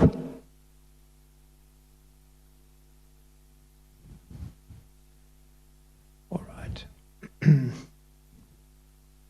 And in India, who did you travel with? Who did Mr. Gigaba travel with? With his staff. Would that have included Mr. Masomi? Yes. And you say that they attended various meetings. I didn't see with whom they met, as I was out shopping when they attended the meetings. Is that correct? Yes. And then you deal with the Johannesburg-Mumbai flight route. What happened there? What I know about it, it's when you were still at DPE, they used to talk about the Mumbai route, that I think it was South African airline that they need to cancel, and another route from Mumbai need to take over. So they used to have a lot of discussion about that. That's the only thing I remember. Just whilst we're on this issue of a supplementary affidavit, as I understand it, because it has been shared with me, Mr. Ngatobi, your counsel, actually prepared a draft supplementary affidavit, didn't he? After our consultation on the 8th of April, was it? Okay. And this was, you would have seen, was one of the paragraphs that's addressed in that. Okay. You confirm that? Chairperson, if I may, I would like to, I have had this discussion earlier. We have concerns about affidavits that the clients say have to be specific to her. She must have read them, and she has made it clear that she will not give any evidence on drafts that she has not particularly commissioned. And therefore, I request that the issue on the draft affidavit not be led with. Well, I think Mr. Mybeck is, all Mr. Mybeck is trying to do is to check whether this is one of the affidavits which are going to be the subject of corrections in a supplementary affidavit. Yes. Yes. So I think Mr. Mybeck wanted to be fair so that we know that we mustn't take this affidavit, this paragraph, as not subject to correction. Chairperson, if I understood correctly, and maybe I did not, what Mr. Mybeck is suggesting to the witness is that there's a draft supplementary affidavit that he's in possession of, which he says corrects some of the issues that are being dealt with. And what I have indicated, even prior to the sitting with Mr. Mybeck, is that the draft affidavit, which he has been furnished with, is but a drop according to the witnesses. The witness has been clear. Nothing should be discussed in the commission until I have personally commissioned an affidavit. To do so would be premature, because whatever draft supplementary affidavit that is before him and not before this commission is not going to be discussed now. Mr. Mybeck hasn't responded to you, but I have a very good sense that he wasn't saying that because he wants to hold the witness to whatever is in the draft affidavit. I don't think he wanted to I think that's what you may be concerned with. Chairperson, maybe he can clarify it, because that is a concern for us. I don't think Mr. Mybeck wants to say later on I saw that affidavit, this is what it was saying, or anything like that. No, I don't think. Mr. Mybeck, talk for yourself. No, absolutely, DCJ. I mean, the simple point, I'm not suggesting that the witness is bound by any affidavit, and of course she can say what she wants to. But the simple point is that during the consultation on the 8th of April, it was identified that there was a problem with this paragraph. I alerted Mr. Ngatobi to that, and as I understand it, he set about working on a draft affidavit. The reason that I highlight that is there's no point in me then taking this witness through every single line of all these paragraphs because they need to be amended. There's a problem, Yes. Can I say something on that? Yeah. Please do. I think what my lawyer is trying to highlight, because if we corrected this, because I raised these issues before even Malusi was given my affidavit. And when Malusi had my affidavit, was given my affidavit, on their response on my affidavit, they went for those errors. And they gave him an upper hand, like it looks like I was lying. Okay. A certain nature didn't happen. Okay. But if the commission had listened while we were consulting, because I raised those issues, because I think some of the things when they wrote them, they didn't put it in my words. And now when Malusi's lawyers and himself responded to them, now they are just questioning most of all those errors because they know it didn't happen like that, because if the trip happened, that the fact remains. But now the only part is the year or what happened. So now with the twisting the words because they know it's not exactly like that. But if we have addressed those issues before, we won't be faced by this. And also, I will be comfortable to answer this question. And hence, I said, I didn't come to give my evidence the time when I was supposed to come, because I didn't want to say things because they are written. And then one day, someone will hold me accountable. They said, I said this and I didn't say it. So, because I think the way it's written, things are twisted, and what they highlighted, all of them, which is the affidavit of Soma, I saw it, I saw Siabonga Gama, I saw Malusi's. What they highlight more is the errors that are made, but it doesn't change the fact of the things, but it's how things are put. It's wrong. No, that's fine. I think Mr. Mybeck is saying, because he's aware that you did raise issues with this paragraph, and he thinks the supplementary affidavit that corrects this might affect certain other paragraphs that follow, he would rather not take you through them, because he's aware of that. That's what he wanted. He was trying to convey. Okay, Mr. Mybeck. Yes, thank you. Then, Ms. Gigaba, at page 106, there's a heading, prior knowledge of appointments in state-owned enterprises.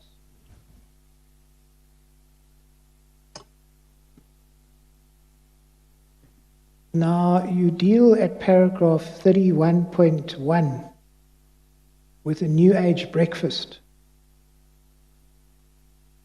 and that Mr. Gigaba then informed you of something after one of those breakfasts. What did he tell you? Can you please repeat the question? Paragraph 31.1. Yes. You say after one of the new age breakfasts, Mr. Gigaba then told you something. What did he tell you? About the TNA breakfast? Yes. The only thing I know, it's him and AJ, they used to discuss who sits on which table. That's what I know about them. Okay. So the heading to this section is prior knowledge of appointments of state-owned enterprises. Was there a time when Mr. Gigaba would tell you, well, Mr. So-and-so is going to move here and then that would happen? That's what this section deals with. Yes. Were there occasions where he said X is going to happen and then it did happen? Yes. Can you remember those instances? Who was he talking about?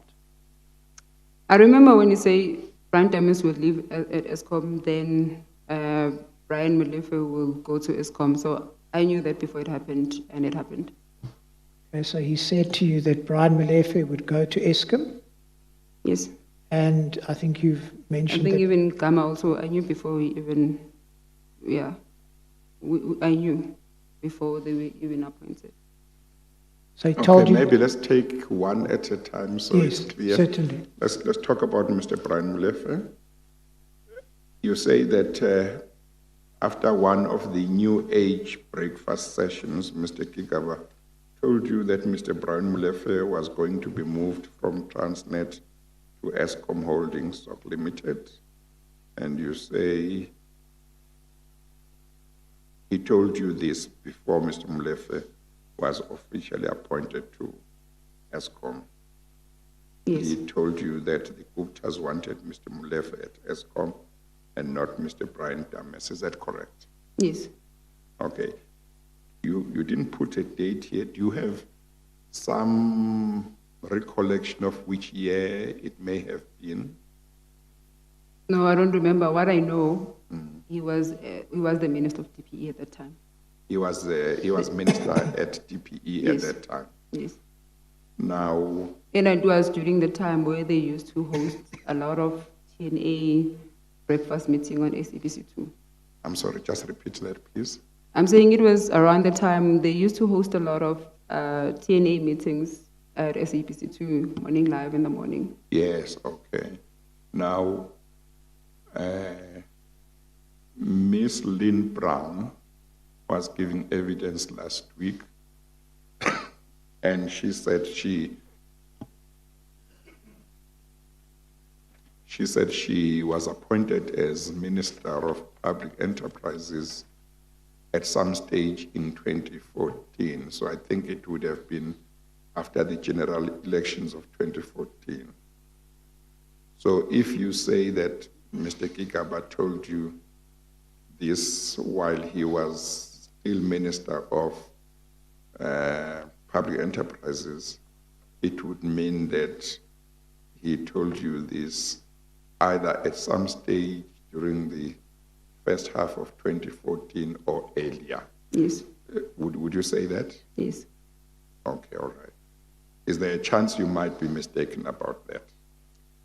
I don't remember exactly which time it was. Yes, but he was still Minister of Public Enterprises, you Yes. say? Okay, all right. Mr. Mybeck? Thank you. So that deals with Mr. Molefe. Did Mr. Gigaba ever mention anything to you about Mr. Gama? Yes, I remember. What did he tell you? I think there was a time he had a position at ESCOM, not at ESCOM, sorry about that, at Transnet, and then he left. But when he was appointed again, so I don't know which sector he was moving from to another sector, then he told me that Gama will be appointed as a CEO. You appointed as the CEO? Yes. I didn't hear the earlier part, the first part of what you're saying.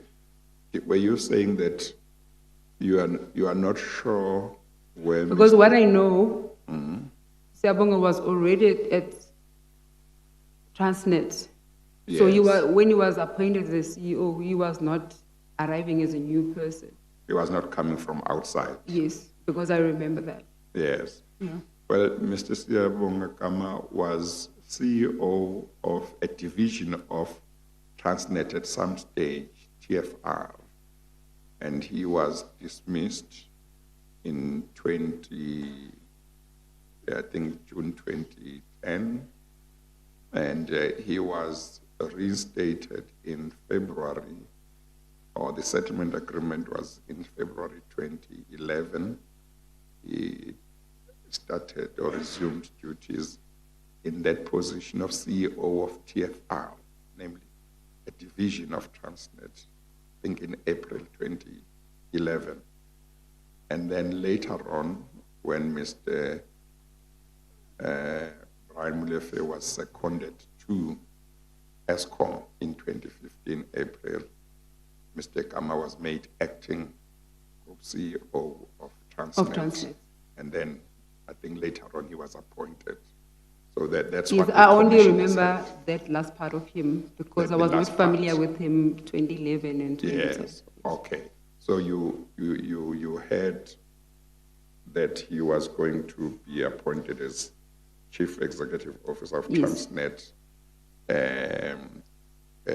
in 2015, Yes. or you are not sure when it was? Yeah, it was because during the time, Malusi was Was he still Minister he was at that he was a time? DPE. He was still Minister of Public Enterprises Yes. when he told you about Mr. Gama Yes. being in line to be appointed as CEO of Transnet. Yes.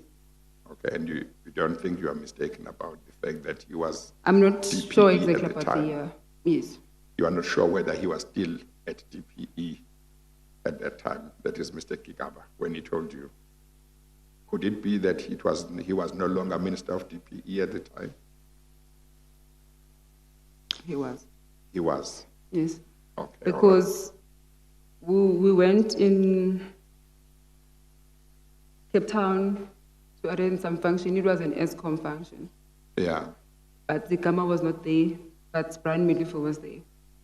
So, Okay. and I remember Malus was still the Minister of Public Enterprises. Yes.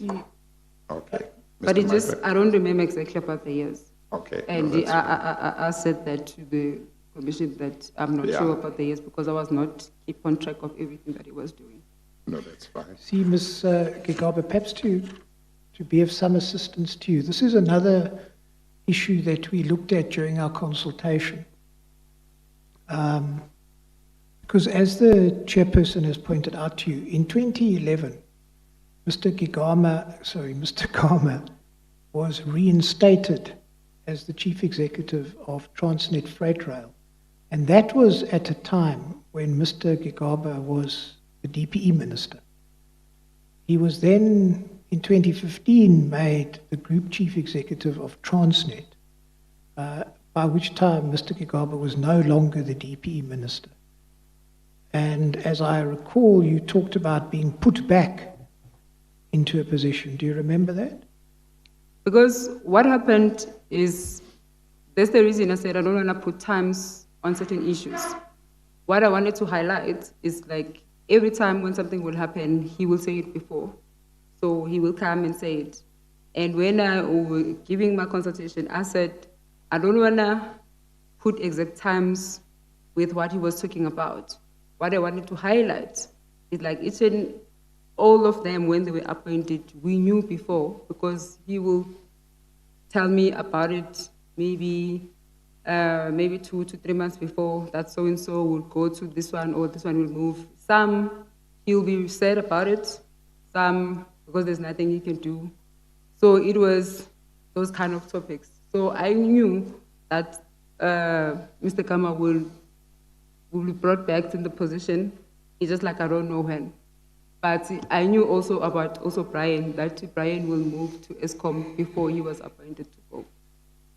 Would you have made a distinction Yes. between being told that Mr. Gama was going to be made or appointed as CEO of TFR, which was a division of Transnet, or being told that he was going to be appointed as CEO of Transnet? In your mind, would you have been able to make that distinction? I think maybe the mistake is there because I don't remember exactly what what position he was holding, but I know that at some point when Malus was at DPE, Siabonga was in a position that he was appointed to. And because he said that at home. Then Mr. I said, what I don't know, because I was not keeping in tracks of their movements. Yeah. Because I was not tracking this one is doing this and this.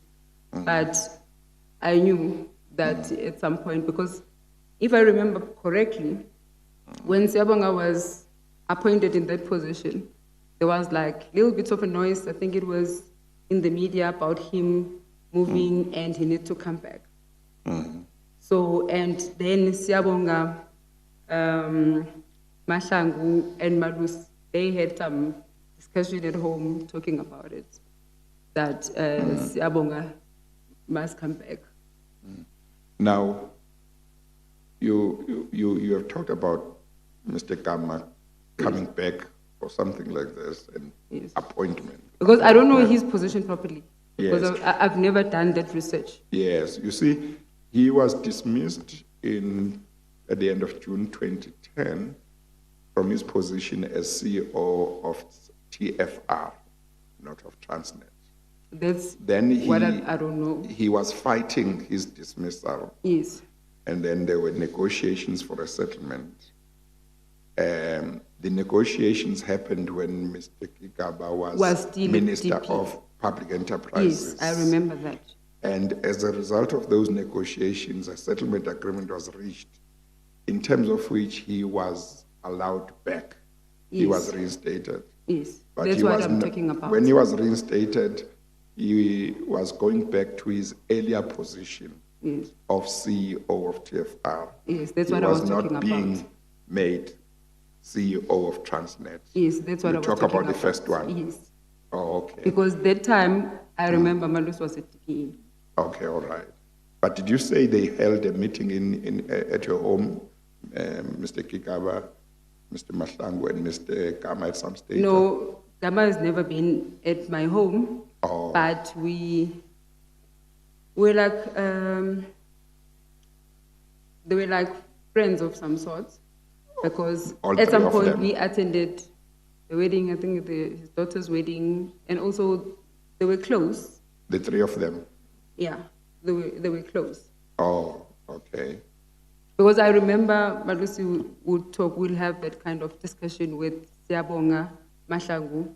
They will discuss how they need to assist Siabonga Gama to come back, because there was some dismissal that happened. So I remember that, those discussions, just like I was not part of them, but I remember that. But were those discussions, were they taking place in your presence, or you were hearing from Mr. Gigaba that such discussions had taken place? It was him and Tammy Msom, they were talking. Yes. Yes, but Gama was not in the meeting. Not in a meeting? Yes. They were talking on the phone? No, it was a meeting. It was Tamim Somi and Malusi, they were talking about that. Oh. And then later, Malusi was telling me, because I think he didn't like how Siabonga Gama was dismissed, I think. Yes. Yes. Okay, all right. Mr. Maipek? Thank you.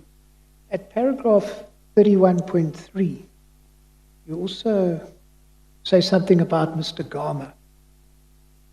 Yes. Can you deal with that, please? Can you please say that again?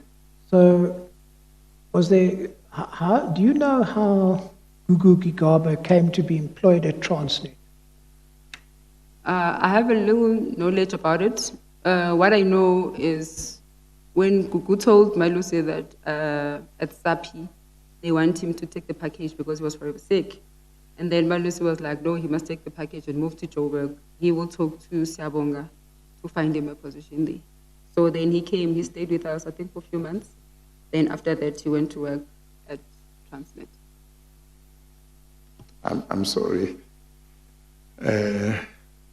Just repeat that answer. I missed some things.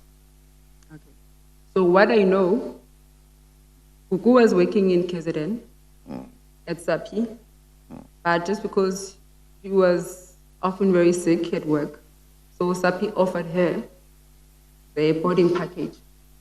So Malusi said, no, she must take it and she must move to Joburg to stay with us. So which she came to stay with us. And he explained to me that her sister is coming to stay with us, but he will speak to Siabonga Gama to find him a job at Transnet.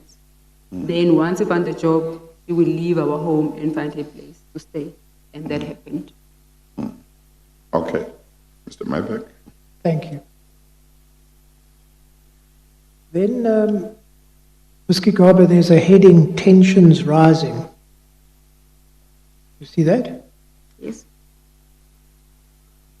Now, whilst Mr. Gigaba was the minister of the DPE, was there a time when You felt that the Guptas were putting pressure on him, or that he mentioned that to you?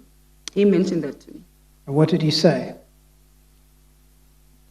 There were times where Malusi will have his own diary from his department, and then while he's sitting at home, maybe he will say, AJ is calling him, he needs to go, or he will have to leave the department. So he will come at home, he was like, no, let's go to section, they want to see me. But it came to a time where he didn't want to do it. He says they put pressure on him because he has his own diary that he runs it with his PA. So now when they do these random calls, so now he needs to cancel certain meetings, and then he had to rush to section. So he was not happy with that. And also remember, he was really not happy with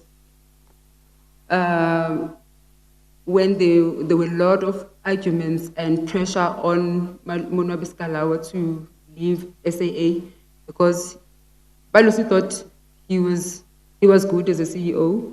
And also, I remember that he liked Mr. Dames at Ascom. He said he was a good guy, he was working. So, but the Guptas didn't like them. So there were a lot of discussion about them. So sometimes he will not take their calls when they're calling. And I was like, no, why are you not taking their calls? He was like, they always put pressure on me. They want me to run my work the way they want. And now I want to run the department the way I want. So was there a time where you discussed this with Mr. Gigaba?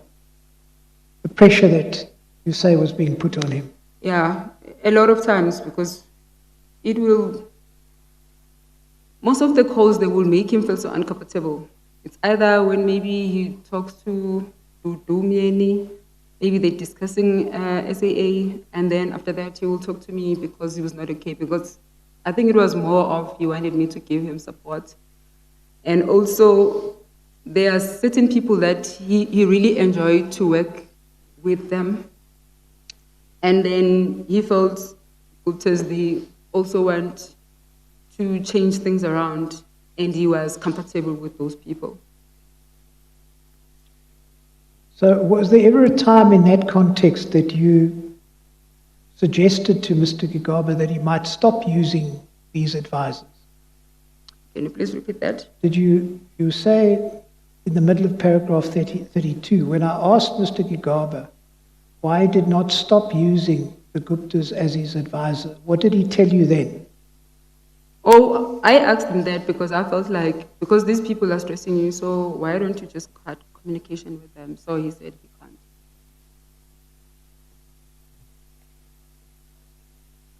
And what did you say in response? I don't remember. You don't remember? Okay.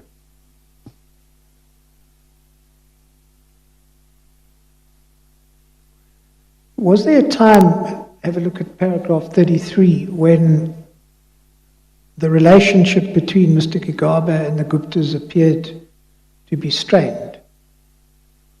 Yes. And when was that? Can you remember?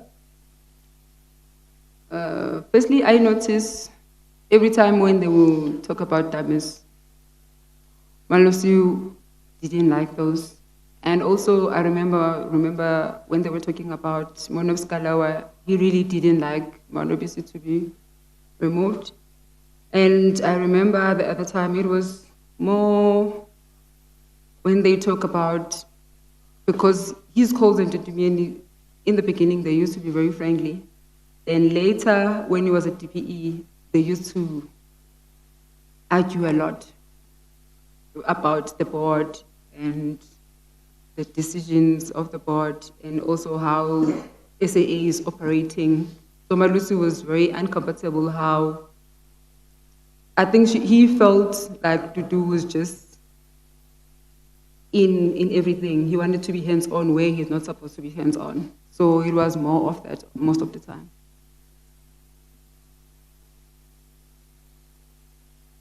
Now, did Mr. Gigaba often receive calls from Mr. AJ Gupta? Yeah, sometimes AJ will call him. Sometimes he will take the call, sometimes he won't take his calls. And why? What would cause him not to take the calls? I think it was in the later stage where he will avoid his calls because he knew that he will tell him something that is going to upset him, or he will tell him something about a certain individual that need to be moved. Because every time when there's someone AJ wants him to be appointed, he will just put pressure on him, and Malusi would hate that. So, and at some point, sometimes he will, then he will ignore his calls. And what would happen if he ignored the Gupta's calls? I only remember one instance where AJ said, Malusi must remember why he was appointed as a minister of TBE. What did Ms. AJ Gupta say? He said she needed to remember why he was appointed as a minister of TBE. As a minister of public enterprises. Did you say this in your presence, or did you hear from Mr. Gigaba that is what? Malusi told me. He told you? Yes, but I was there when he was talking to him on the phone, but also he told me. Oh, okay. Mr. Mike? Yes, thank you. I just want to take you through paragraph 33 and tell me if there's parts of it that are wrong. It says, during early 2014, Mr. Gigaba's relationship with the Guptas began to appear strained. The Guptas wanted Mr. Gigaba to get rid of Mr. Damas as the Chief Executive Officer of Eskom because Mr. Damas was not doing what the Guptas wanted him to do for them at Eskom.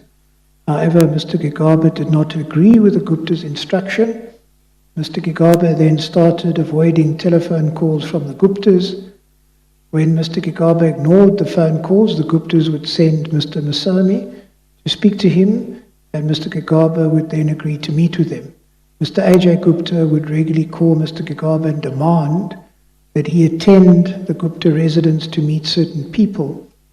This upset Mr. Gigaba because he would have to cancel his planned official appointments in order to do so. Mr. Gigaba also told me that AJ Gupta told him that if he wanted to run the DPE as he wished, he would be moved back to the Department of Home Affairs. I understand that Mr. AJ Gupta would often tell Mr. Gigaba that he should remember why he was appointed at the DPE. Yes. Is that correct, or is there something wrong with this paragraph? Is there anything wrong with it? There's nothing wrong. All right. Then you go on to deal with Mr. Gigaba's relationship with Dudu Mnyeni. Now, was there a time where Mr. Gigaba had a close working relationship with Ms. Mnyeni? Yes. When was that? I think when he was appointed in the beginning at DPE, they were close. They were like a sister and a brother, although they were colleagues as well. Is it? Paragraph 34 goes on to read that Ms. Mnyeni facilitated our honeymoon trip to Mauritius. What do you mean by that? So, let me say pre-honeymoon, because it was not the exact honeymoon, and I raised that on the consultation. Yes.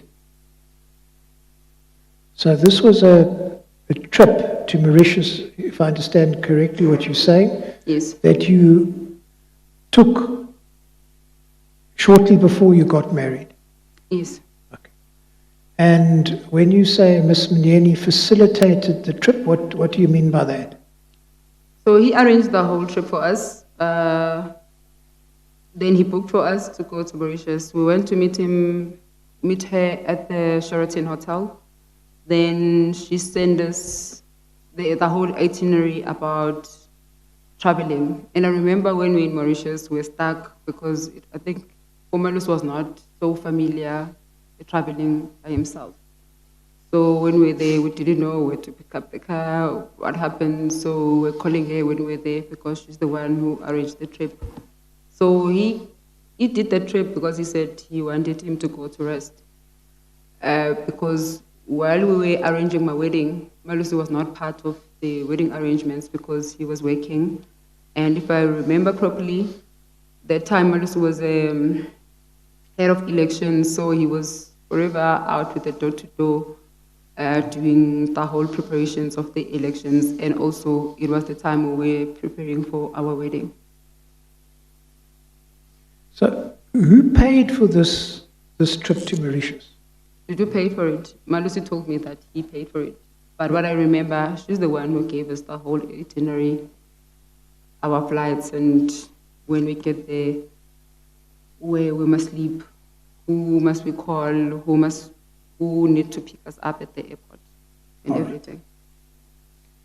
Now, can you remember where Mr. Gigaba would typically meet with Ms. Mnyeni? At Sheraton Hotel in Pretoria. All right. But sometimes she would come at home. Sorry? Because sometimes she would come at our home. She'd come to your home? Yeah. And was there a time then where their relationship soured? Yes. How did that come about? Why? They used to, it started, because they started as, they have a sisterly and a brotherly relationship and also as colleagues. But then it became sour when Dudu used to tell Malusi that you need to do a certain thing. And Malusi will be like, he doesn't want to tell her the kind of job that he needs to do. And also, I remember on the Monobisi and Kalawa saga, Dudu didn't like Monobisi and Malusi did. And also Malusi was not happy when Dudu was interfering with the board decision things. So he would call her and say like, why she's always involved in things. And I remember they will have like a lot of arguments. Then Dudu will be like, Malusi will go back he will be taken back to Home Affairs. And Malusi is like, no one will take me back to Home. So they will just fight about that. And Malusi, or sometimes he will come and say, the president said you need to do this. And then Malusi was like, President, if you want to tell me something, he will come to me. He mustn't go to you and tell me something to do. So they had that kind of a relationship where it became, they didn't want to meet, because I remember there was a certain time where Malusi didn't want to talk to her anymore, but it was more of how she runs SAA. Malusi felt like he was not supposed to be appointed as a chairperson of SAA. He felt like he didn't know how to do the job. Sometimes he interferes. So they had that kind of a strained relationship. But in the beginning, they were very close.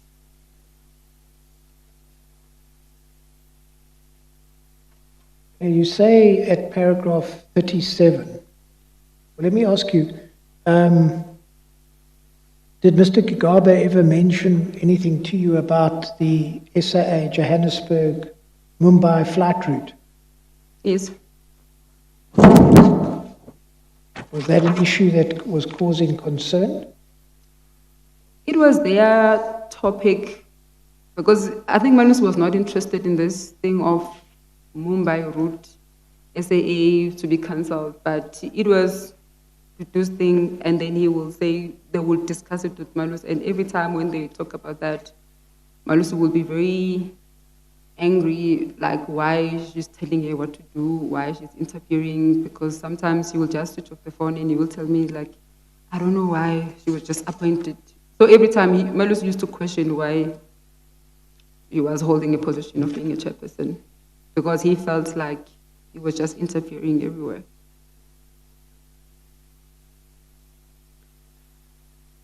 Chairperson, I have a request that we take a short comfort break. I see that it is just gone 9 o'clock.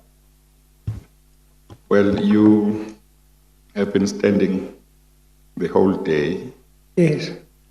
How are you feeling? No, I'm fine. You are fine. I'm keen, I'm sure like everyone, to finish this evidence. Ms. Gigaba, can we continue after a break and try and finish? Okay. Okay, all right. We'll take a 10 minutes adjournment. We adjourn.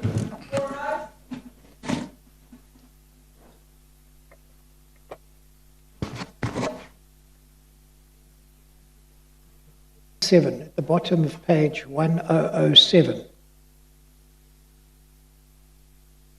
You say that on Sundays, Mr. Gigaba and I would regularly have lunch in Santon. Is that correct? Just switch on your mic, please, and then repeat the answer. You say at paragraph 37, on Sundays, Mr. Gigaba and I would regularly have lunch in Santon. Is that right? That's a 37 point what? 37. The previous page. Sorry, page 1007. At the bottom. Oh, okay. At the bottom. Okay. So paragraph 37 is at the bottom. Are you there? Yes. Okay. So on Sundays, Mr. Gigaba and I would regularly have lunch in Santon. While driving to return home, I would overhear Mr. Gigaba's telephone discussions with Miss Mnyeni. He would sometimes share the detail of these discussions with me, and that would include, if you go over the page, what are the sorts of things that he would tell you after holding these discussions with Miss Mnyeni? It's what I already mentioned before. Sorry? It's what I already mentioned before. Okay. And that's about following instructions, etc. Yes. Was there a time where he said to you that he didn't understand why she had been appointed as the chair of SAA because he didn't believe she was competent? He said that to me, not to her. Yes. And did he say to you that she would feed information to the former president? Can you please ask the question again? Did he say to you that Mr. Mnyeni would feed information to the former president without telling him about it? Malusi felt like that. He felt that? Yes.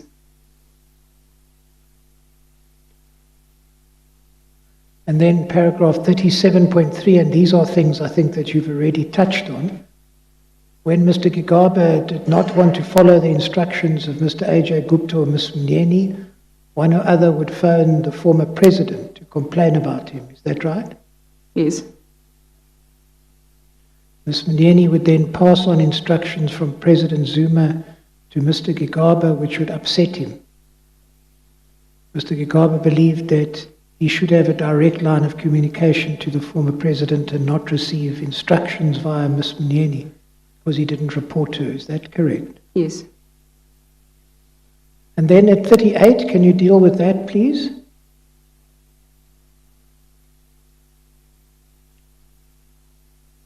What do you want me to do? What did about Ms. the AIDS? Mnyeni tell Mr. Gigaba? He said if he does not understand, then he will be taken back to Home Affairs. And was there a time when Mr. Gigaba did return to the Department of Home Affairs? Yes. You said earlier on that Mr. Ajay Gupta told Mr. Gigaba Yes. that the same thing that you said. He would be returned to Home Affairs. Yes. So now I see that you are saying that Ms. Mnyeni also They said both the said same it. thing. Yes. Are you sure that both of them said the same Yes, thing? I'm sure. Yes. Okay. Mr. Maybeck. Yes, thank you. Then you have a heading, Mr. Gigaba's return to the Department of Home Affairs, and paragraph 39. On 26 May, Mr. Gigaba was transferred back to the Department of Home Affairs as Minister. I take it that that wasn't a date that you could personally recall, but you were assisted with that date. Is that correct? I didn't assist with the date. I think the commission put the date. But Yeah. I said Malusi was taken back. I remember when he was taken back. Because that date accords with the date in the schedule at paragraph 6, all the different positions that he held. Remember, all those dates that are there, they were not put by me, they were put Yes. by the commission.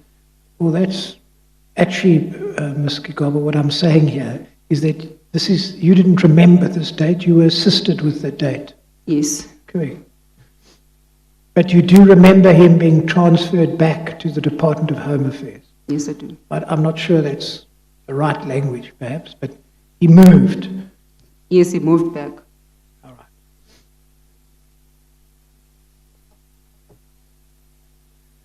Did Mr. Gigaba think that he would be moved back? No, Why? because we have a very close relationship with the president.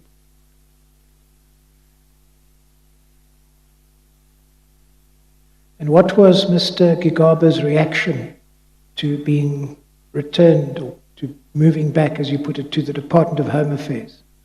How did he feel about it? He was shocked, and also I think he was hurt. Did he tell you what had happened? In terms of? Did he tell you what the president told him? He said he told him that you will be taken back to, he needs to go back to Home Affairs. And did he tell you why the president had said that he was going to be moved back? He said you need to tighten the borders at the Home Affairs.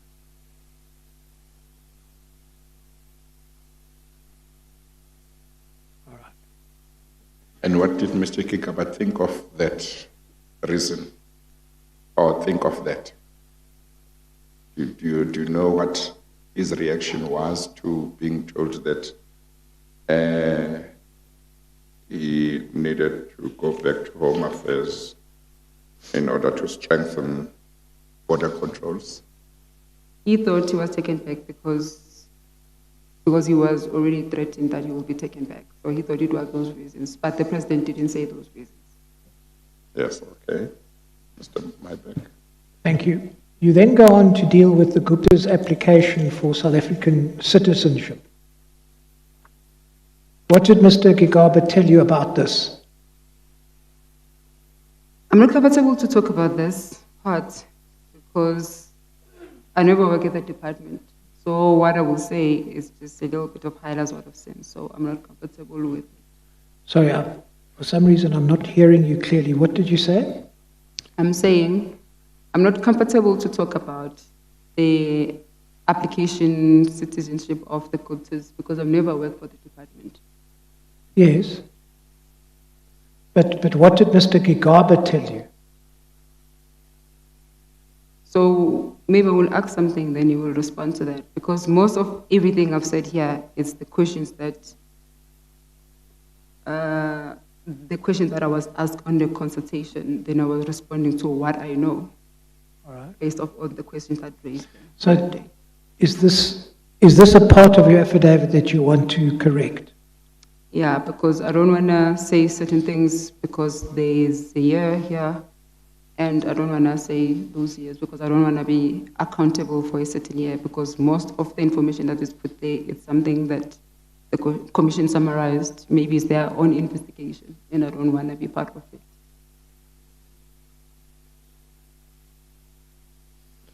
Okay, well,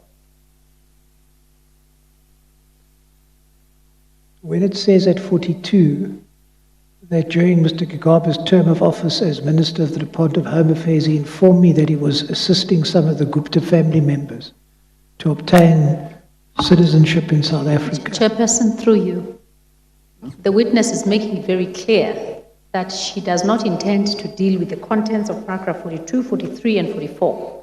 She says she does not intend to do so because, one, the information there was provided to her by the Commission. Secondly, because she does not have personal knowledge of these facts. Now, referring her to this information for her to confirm does not take cognizance of the fact that she's saying, I'm not comfortable, that information is not within my personal knowledge. No, the witness is not being asked to say anything she doesn't know. She is being asked whether that sentence is true or not, and therefore she is able to say, no, it's not true, or it has been put in a way that I'm not comfortable with, or anything like that. Is that what I meant? Yeah. Mr. Mybeck. Chair, I apologize. Yeah. Once again, the witness is saying, I do not know this information. Yes, It was yes, put yes. by No, the no, no, commission. no. If And the witness has deposed to an affidavit and she then says there's something in the affidavit that she is unhappy about, the evidence leader is entitled to say, is it the first sentence that you are unhappy about? Is there anything untrue about it?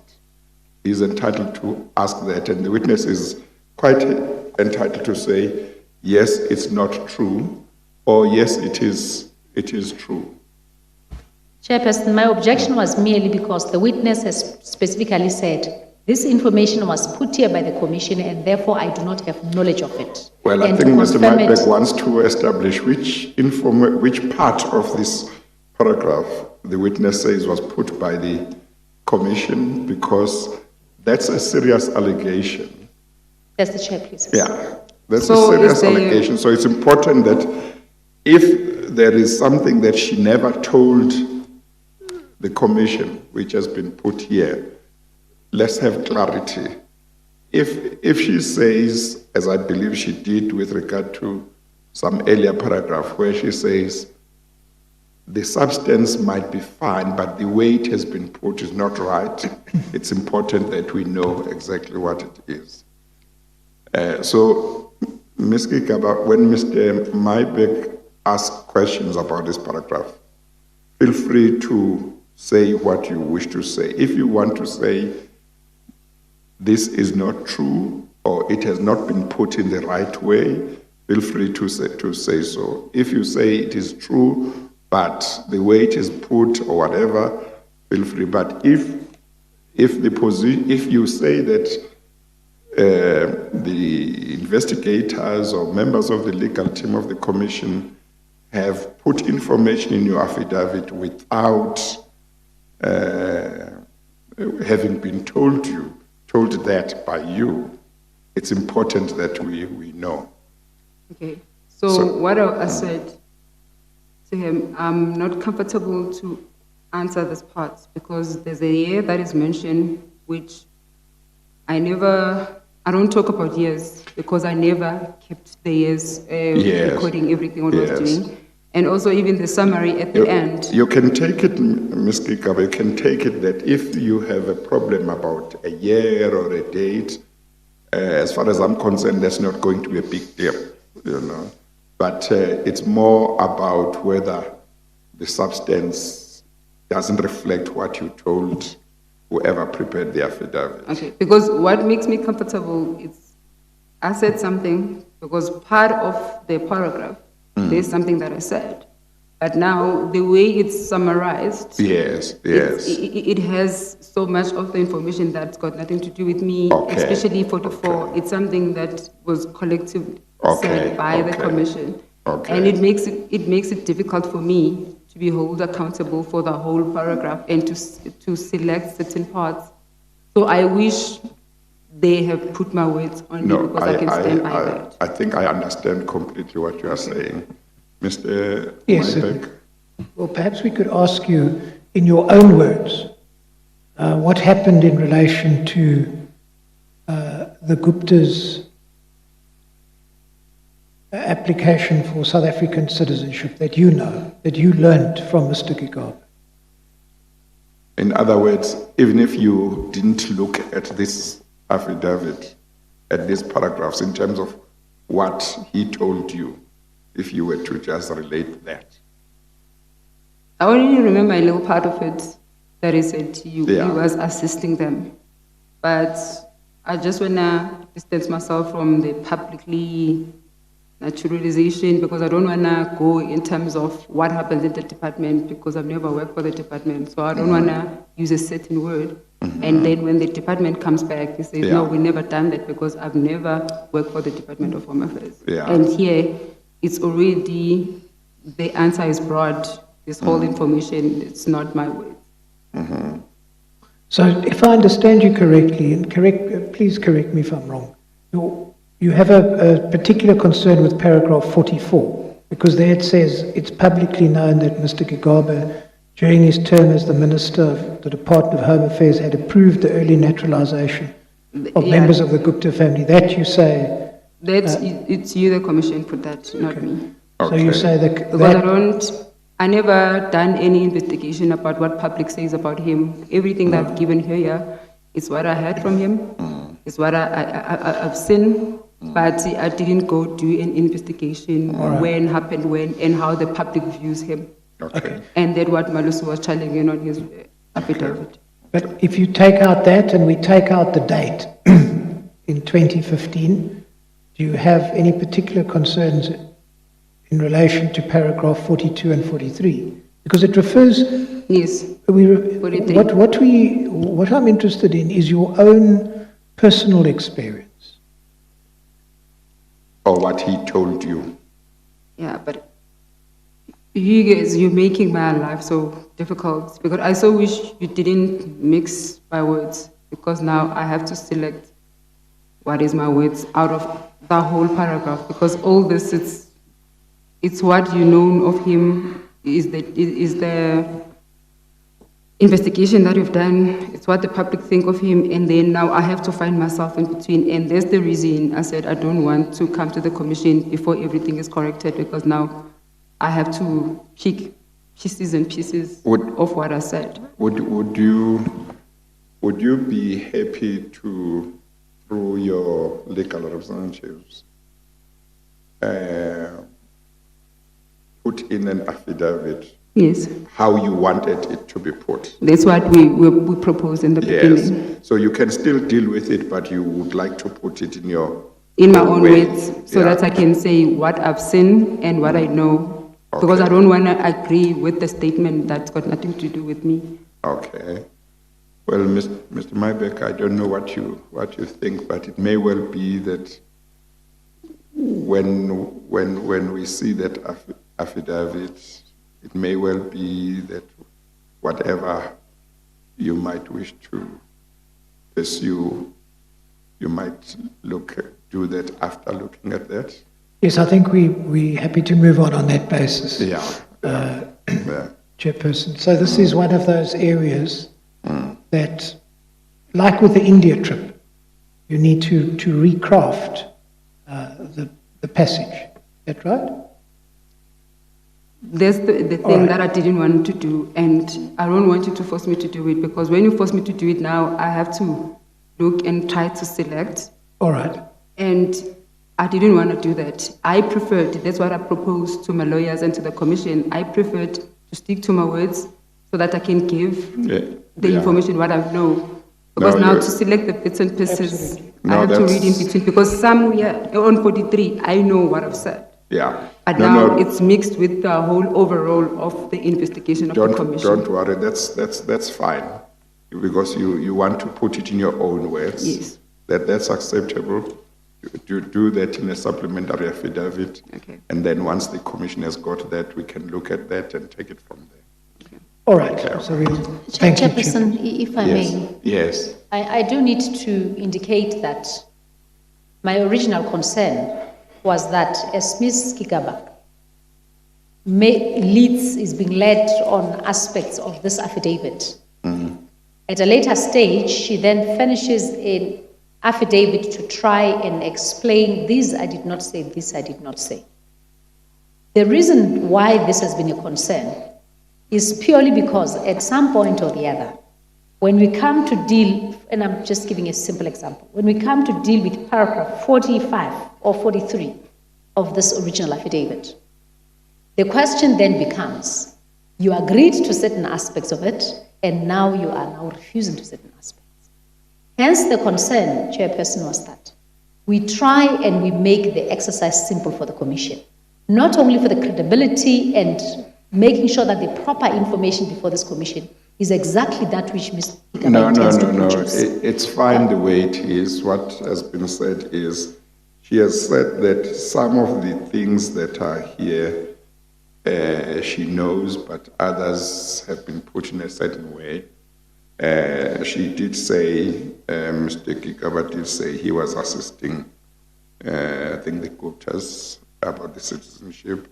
But as far as I'm concerned, the arrangement is a supplementary affidavit will be obtained where under the Gupta's applications for South African citizenship, she can put her evidence the way she wants to put in terms of what she knows, in terms of what she was told by Mr. Gigaba. Then we will have that. What happens after that will depend on what emerges, because if her affidavit, supplementary affidavit says what's wrong is that 2015 and 44, and then the way this thing is put has lost the essence of what I told whoever was drafted the affidavit. This is what I said. It's fine, but I don't think there is any other way of doing it, because this is an affidavit which she signed. Chairperson, as I had already submitted before, we raised concerns. And Chairperson, one of the reasons why she feels it is critical that she explains the circumstances under which she signed this affidavit is so that this affidavit does not get placed on her, because she is specifically saying the contents of this affidavit contain information that is not mine. Yes, I've heard that. It's enough. I know I know all the points you have made. I've not forgotten them. We are going to proceed, but we'll proceed on the basis that, one, as far as these paragraphs are concerned, a supplementary affidavit will be provided in which she will put her knowledge or her evidence the way she wants to put it. If in subsequent paragraphs there is another paragraph where she has a similar discomfort, we'll talk about that and probably do the same thing. But let's make progress. It's late in the night. We all want to finish. Okay? As the chair, please. All right. Also, can I say something on that? Yeah. When it comes to the signing of the affidavit, because I remember on our last consultation, one of the evidence leaders was saying, but you sign it. So when it came to this, me signing it, it was a day, because during those days, when we were about to wrap up this, there were a lot of threats, people threatening me about coming here, and I was receiving a lot of calls. My life, I felt like my life was so threatened. So it was more of the security concern. So on that day, we were signing this. So at that day, we received the news that there was someone, they tried to kill someone or something.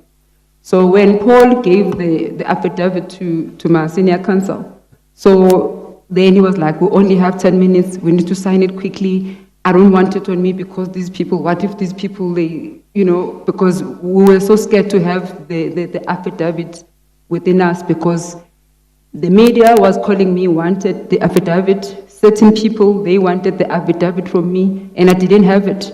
So when I was answering people, telling them, especially the media, to say, I don't have the affidavit, and I was not lying. I didn't have my affidavit with me. And that's what we proposed with the evidence leader, that I don't want to have it, because I felt like having this affidavit will put my life more in danger, because a lot of people wanted my affidavit, and my life was so under threat during the time. So when on the day we were signing it, we were only given certain few minutes. So we signed it quickly, and then the senior counsel went to drop it off to the evidence leader. But it was the nature of both of us who were so scared of our lives. Myself, I was scared of my life, and I raised that, and we were discussing the security, the threat, how I'm going to be protected, which I was not protected by the commission, and it promised to protect me. So every time now they are saying, I signed it. I didn't sign it in my comfort. No. I signed it under pressure. We didn't go through it because there was that on the day. Don't worry about that for now.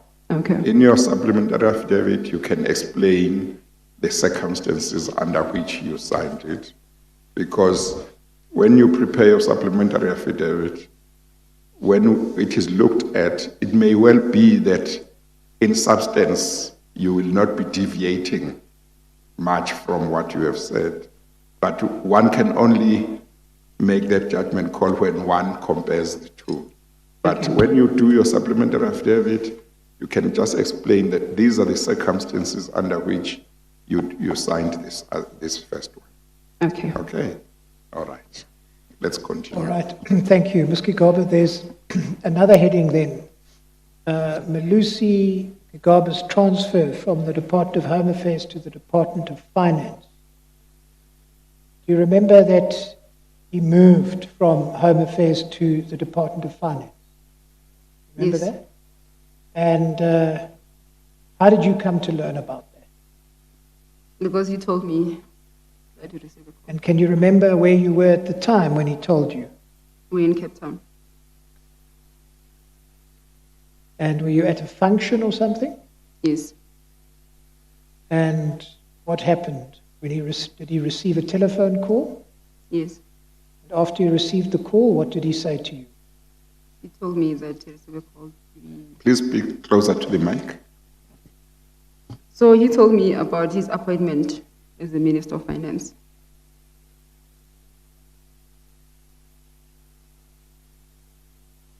Was he happy about that? He was not. Why? What he mentioned is that he knows that it was not the president's wish for him to be a Minister of Finance. Sorry? He said he knew that it was not the president's wish for him to be a Minister of Finance. He's not the person the president wished to be the Minister of Finance. Yes. Did he tell you who the president wanted to be the Minister of Finance? He said he wanted to be Brian Molefe.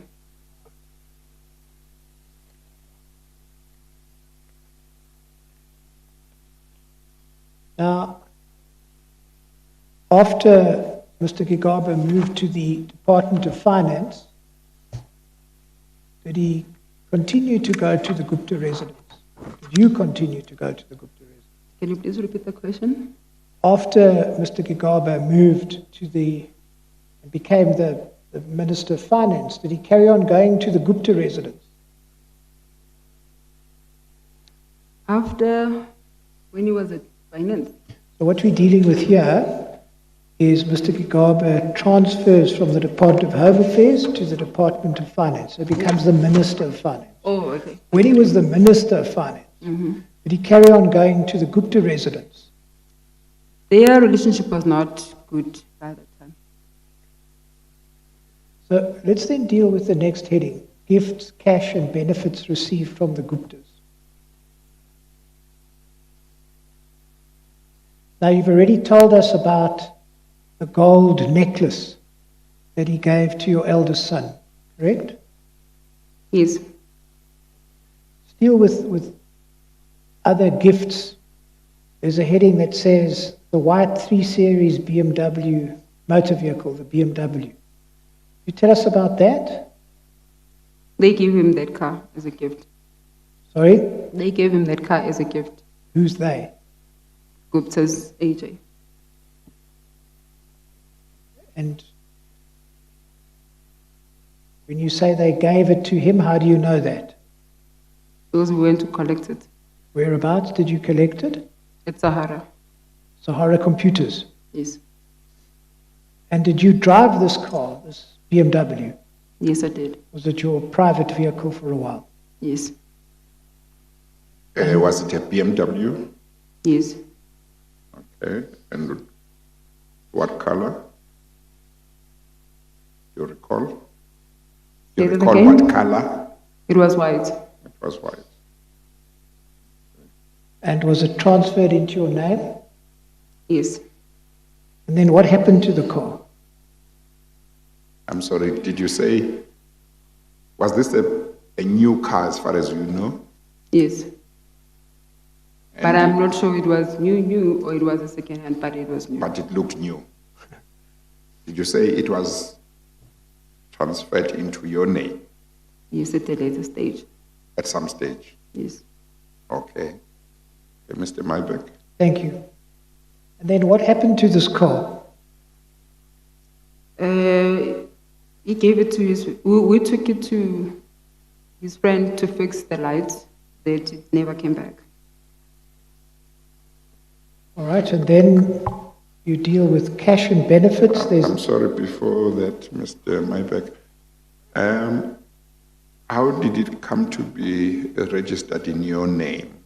Was this a gift for Mr. Gigaba? Was it a gift for you? It was his, but during the time, I'm the one who was using the car. You were? I'm the one who was using the car. Okay.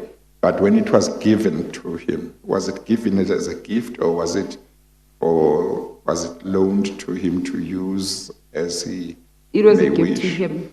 Hmm? It was a gift to him. It was a gift to him. Yes. But he gave it to allowed me. you, then he gave it to you. Yes. And you got it registered in your name. Yes. Okay, all right. Mr. Mybeck? Thank you.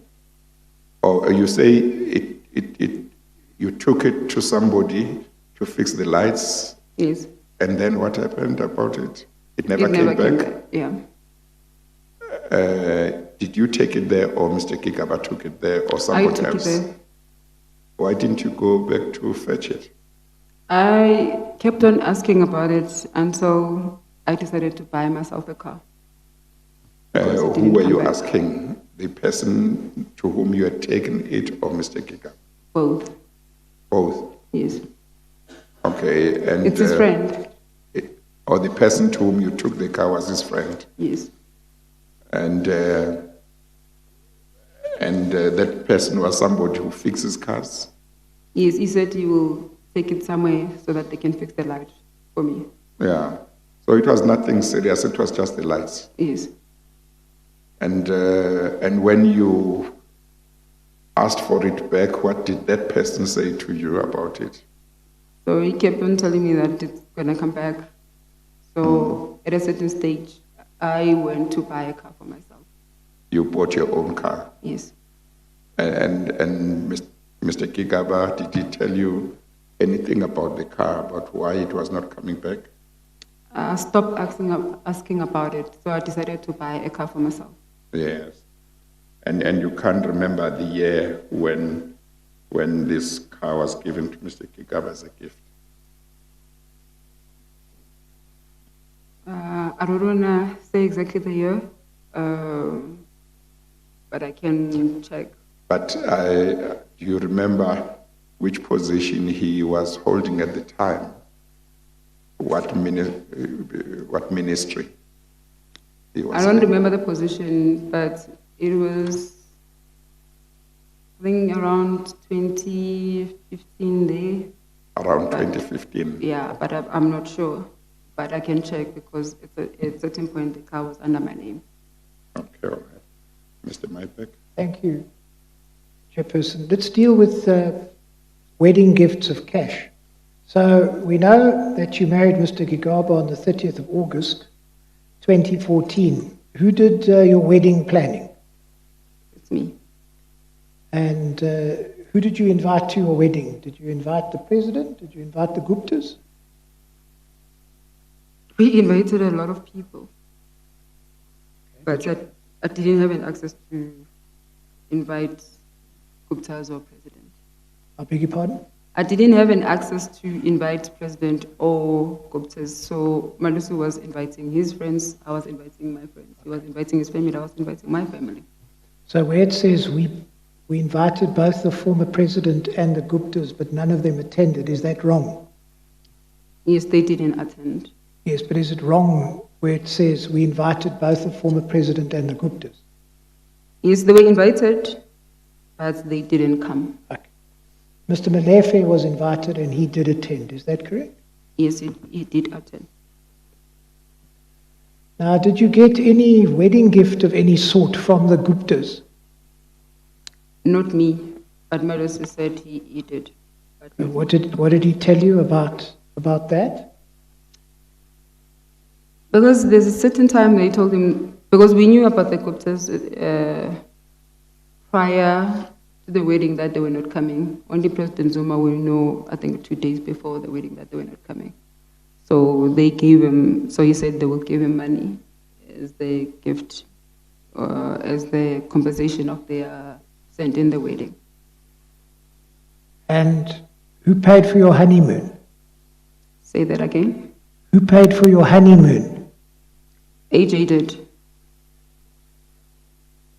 you know how much money Mr. Gigaba was given? No, I don't know. How do you know that it was Mr. AJ Gupta who paid for your honeymoon? Because he tells me when someone pays. Who told you?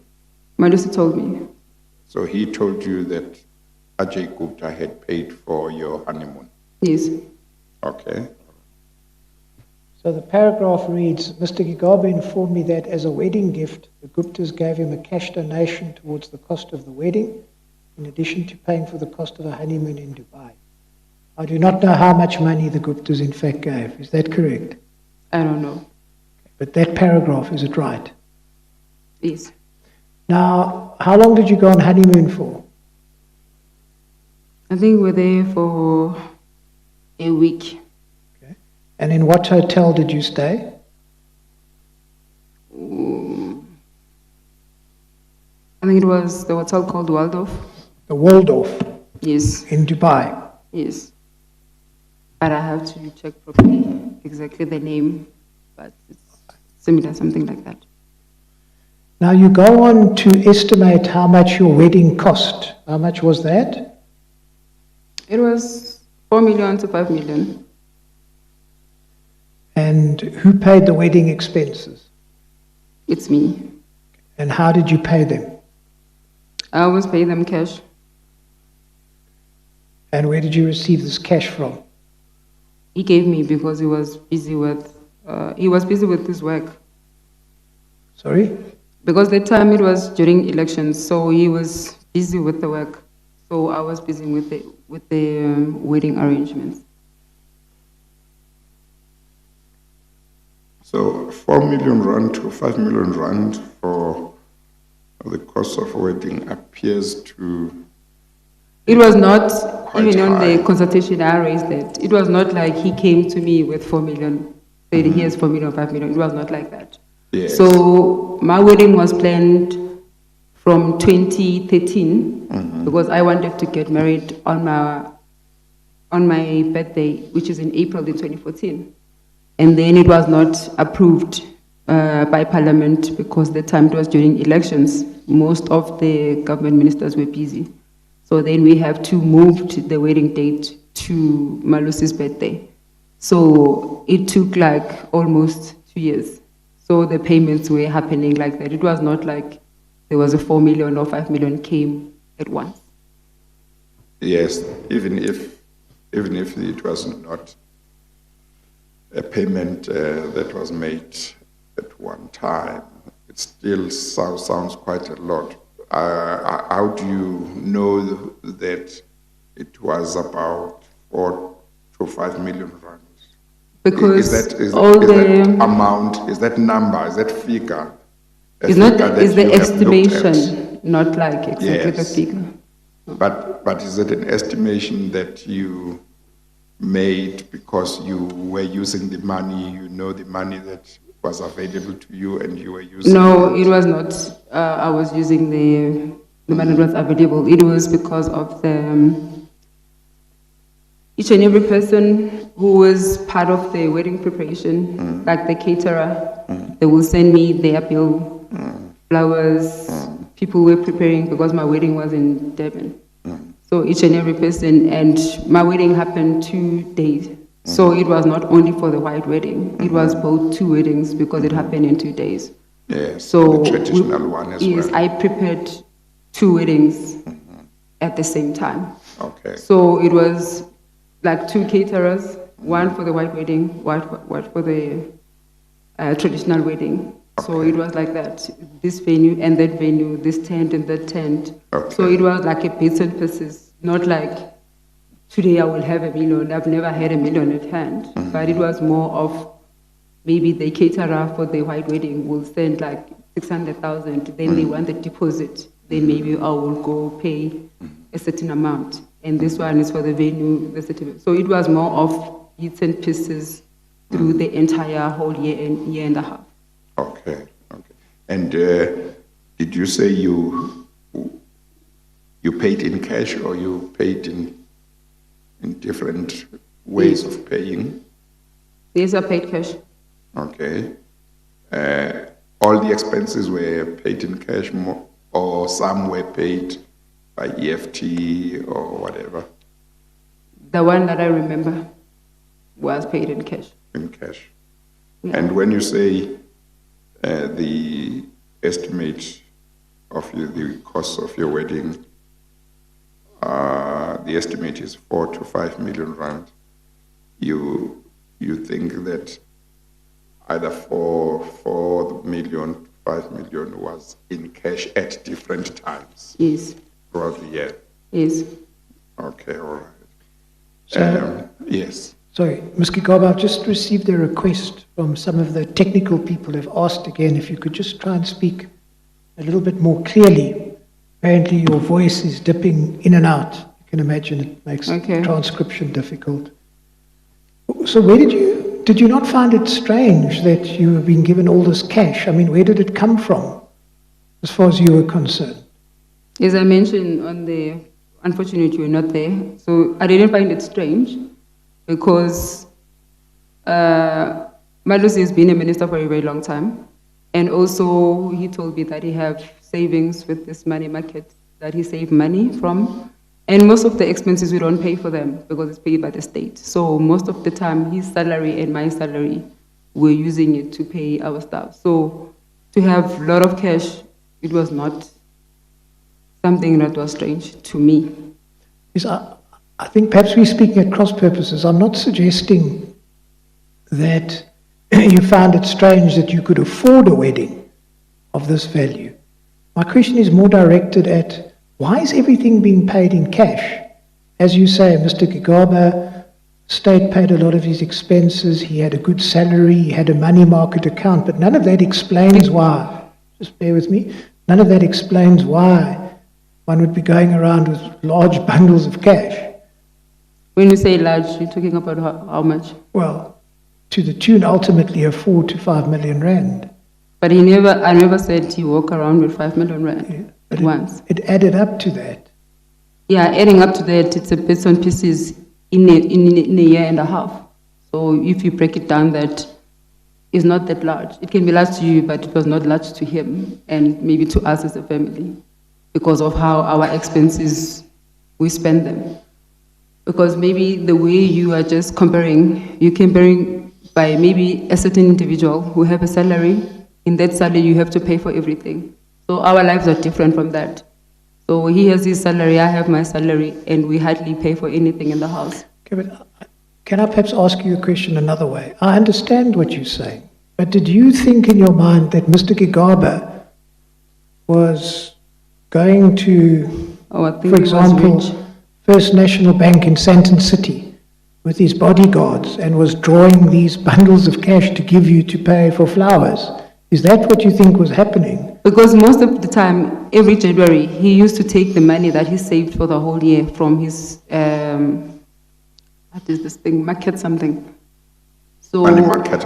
Yeah, his money market, account. because he used to pay for his school fees for his daughter cash, because he will say, I saved the money for the whole year. So he does that.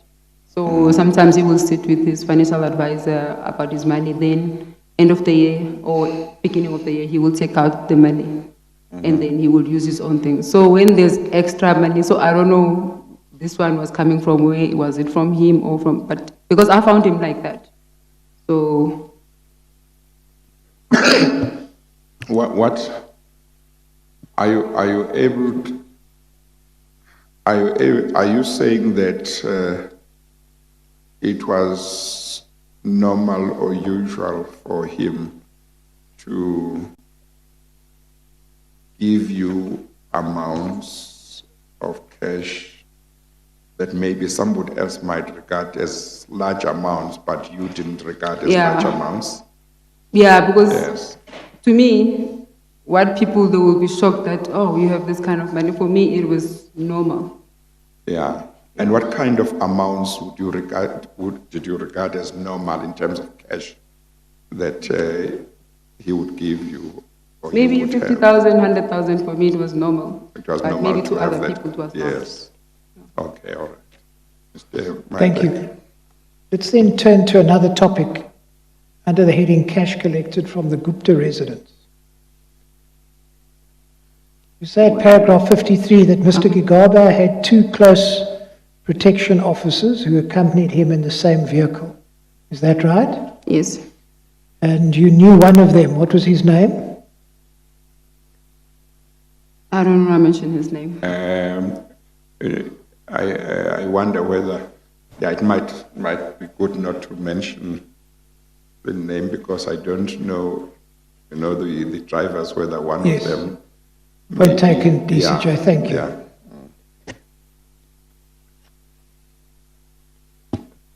Now, let's have a look at paragraph 54, and perhaps you can explain to us what you saw happening in relation to the collection of cash at the Gupta residence.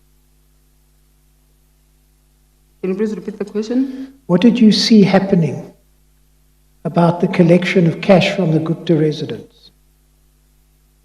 I believe I see a collection of cash at the Gupta residence. Okay. Right, that's the heading. So I can say what I said. Yes, tell us what you saw. So regarding on what? On the cash. Yes.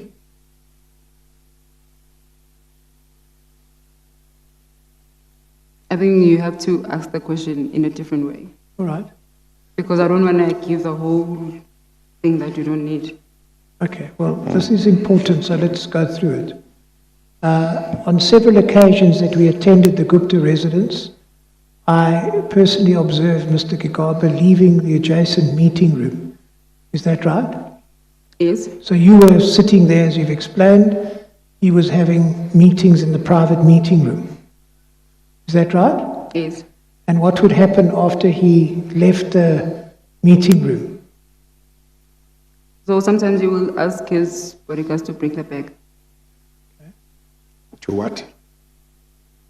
He will ask his bodyguards to bring the bag from the car. Mm-hmm.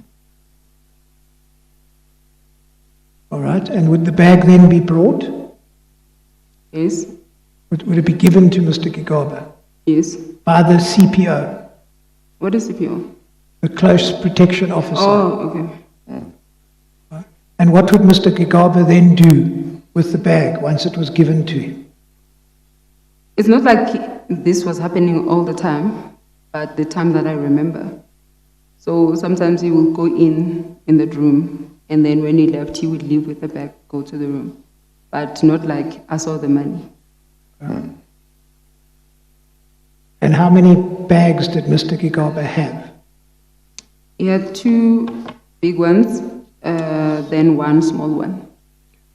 Now, can I just ask you, let's have a look at these annexures. I think this is another thing that we might have identified in the consultation. We're talking about leather bags here. Yes. Now, the annexures referred to in paragraph 54 are A and B. Is A and B the correct bag, or is it C and D the correct bag? Yeah, just give me a second.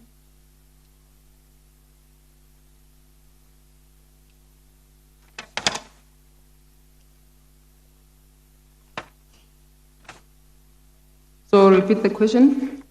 So, which bags, what are the correct photographs? These bags that were brought to him at the Gupta residence that he would call for, are they the bags marked A and B, or are they bags that look like C and D? Like A, like a leather bag, small sling bag. Yes. Then C and D, because he had 2 bags like this that Yes. are different. So I think what I'm getting to, Ms. Gigaba, if you go back to paragraph 54, do you confirm that instead of reading A and B, it should actually read C and D?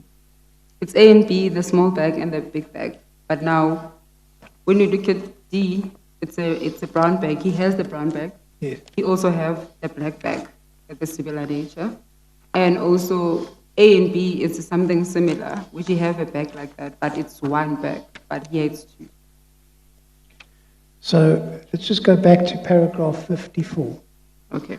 So he would call his CPO to bring him a leather bag, kept in the boot of the vehicle. The bag would be brought to him. He'd go into the private meeting room. He'd come out with the bag. The bag would be placed in the boot. Now, what bag are we talking about there? Are we talking about bags that look like A and B, or are we talking about bags that look like C and D? The one goes in the boot, C and D. Sorry? C and D is the one that goes in the boot. Yes. So if you go back to 54, at the end, that A and B should change to C and D. Is that what you're saying? Say that again? If you go to the end of paragraph 54, Yes. where it refers to annexures A and B, should correctly read C and D. It was the big bag. The big bag, it's on C and D. Yes. And that's what I said, because you asked me this for a lot of times at the consultation, and I said the same thing, and I'm saying it again. Yeah. C and D, he has those two bags. So I don't want to say only this bag, because he has a black one. All right. Sometimes he will carry this. Also at D, it's a brown bag. He has this bag, Yes. similar nature. So sometimes he will take this bag. It goes to the boot. It goes in with it. But now A and B, it's a small bag that he always have with him. Yes. Yes. All right. Did you come to learn of what was contained in these bags? Yes. What did you come to learn was contained in them? It was not all the time I saw what is in the bag, but once we were in Sandton, then I saw what was in the bag. All right. So have a look at paragraph 55.1.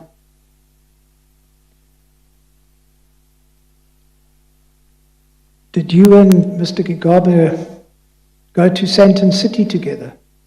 Yes. When did you do that? What do you mean when? Well, when you were at the Gupta residence, were there times where you would go then to Sandton City? Sometimes we will leave from the section, or sometimes we'll just leave from home. And what would happen when you went from the Guptas to Sandton City? What would happen at Sandton City? And again, don't mention the name. Yeah. But you can talk without mentioning it. So there was this one time, then he opened the boot, then he took out the money, and he put it on this small bag, the small one that he carries it around his shoulder. You're making certain gestures, I think, towards your It's shoulder just like I don't know or how hand. to call them. Did he put it in did he carry it on his arm or shoulder? He always carries bags. Yeah, okay, all right. Continue. Yes. So what would happen at Sandton City? Would he go shopping? Would you go shopping? He will go to the shop, the HTK shop. What shop?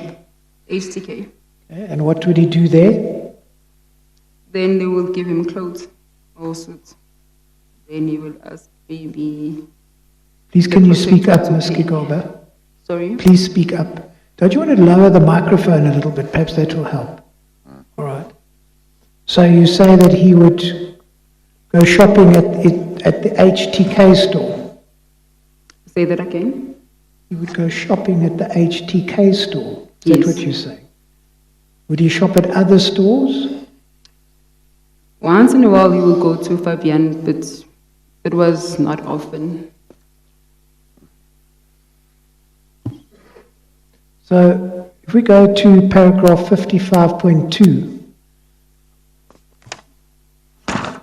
I think you've already told the chairperson that Mr. Gigaba would transfer money from one bag to the other bag. Is that right? Yes, he did that once in Sandton. I'm sorry. When shopping, how did he pay for whatever he was buying? So most of the time he will give the money to one of the protectors. One of the protectors? Yes. To go and pay? Yes, because when he goes to the shop, he never take the money and give it to them. Mm-hmm. So he will take the money and give it to the protector, then we'll go to the restaurant. So the protector is the one who was paying. Would he take the money out of his wallet, maybe? He will take it from his bag. So the other time he took it from the bigger bag, then he will put on the smaller bag. And then he will give it to the protector to pay. Okay. Mr. Maibek? Thank you. So at 55.2, you say, on several occasions, I also personally observed Mr. Gigaba transferring money from his brown and black leather bags into his brown leather personal carry bag. I attach a similar example of the personal carry bag obtained on an internet search marked C&D. So, is that... So, I didn't say on several occasions, because several means many times, which I never said that. Okay, so how many occasions? So I saw him once in Sandton, and the other time I saw the money, it was at home, which the instance that I mentioned here somewhere. Okay, so you saw him once transfer. Yes. So this personal carry bag, is that picture A and B or C and D? Have a look at the photos again. We're almost finished.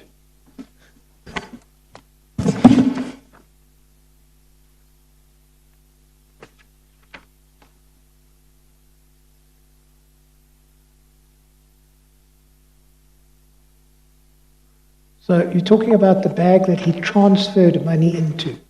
Yes. Is it photographs A and B or C and D? C and D. C and D. Yes. Then you will transfer the money to a smaller one, which is A and B. So the smaller bag was A and B. Yes. All right. Now, did Mr. Gigaba ever buy you anything in Sandton City? Say that again? Did Mr. Gigaba ever buy you anything in Sandton City whilst shopping? Yes. What did he buy you? I think it was a bag. Did he ever buy you anything else? We never shop together, like do my shopping together. Because even with him, he never go around do shopping in Sandton. So when he used to go to that certain shop, they used to put the clothes aside for him. So what he would go to, when he gets there, he will just fit the clothes. If they fit him, he will take them. And then maybe he will send the bodyguard to pay later. Or if they don't fit, he will just leave them there. Their tailor will fix them for him. So he never goes around and do shopping. So paragraph 55.3, apart from a Louis Vuitton handbag bought in Sandton City, which Mr. Gigaba paid in cash, he did not typically buy gifts for me with the cash collected at the Gupta residence. Is that right? Yes. Sorry, say that again. I'm sorry. Okay. Repeat. Well, 55.3, apart from a Louis Vuitton handbag bought in Sandton City, which Mr. Gigaba paid in cash, he did not typically buy gifts for me with the cash collected from the Gupta residence. Is that right? Yes. How many times did you see Mr. I'm sorry. Earlier on you said you never saw, I think, him with cash at the Gupta residence. Yes. So when here you say you refer to cash collected at the Gupta residence, what is the basis for saying that? I'm saying that on basis of, it was the same bag that, I nearly said, who was it? Yeah, so it was the same bag that the protector took. Yeah. Outside, when he called him, Yeah. he brought it in, and he took it outside. And when we got to Sandton, he went to the similar bag. Then he took money.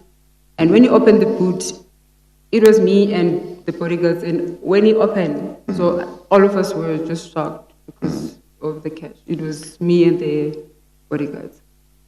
I'm sorry, you say when he opened, Yes.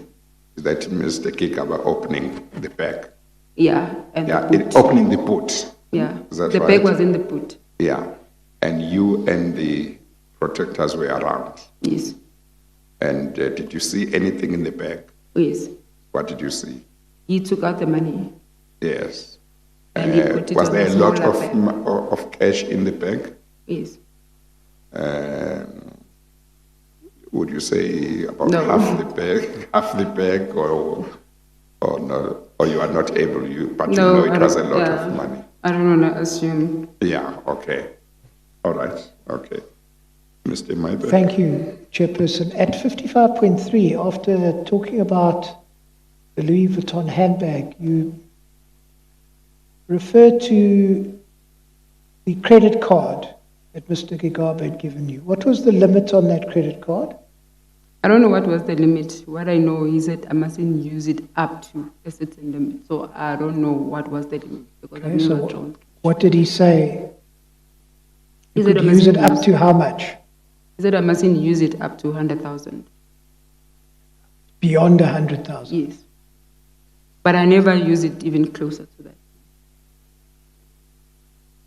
And when you were shopping overseas, Yeah, when I go to overseas, he will give me money to buy stuff. how much money would he give you? Sometimes 100, so 150, because I'm sorry. overseas is expensive, and I never stay there for, like, no one just travels to overseas for one day. So I need to be able to spend money for the whole week when I'm there.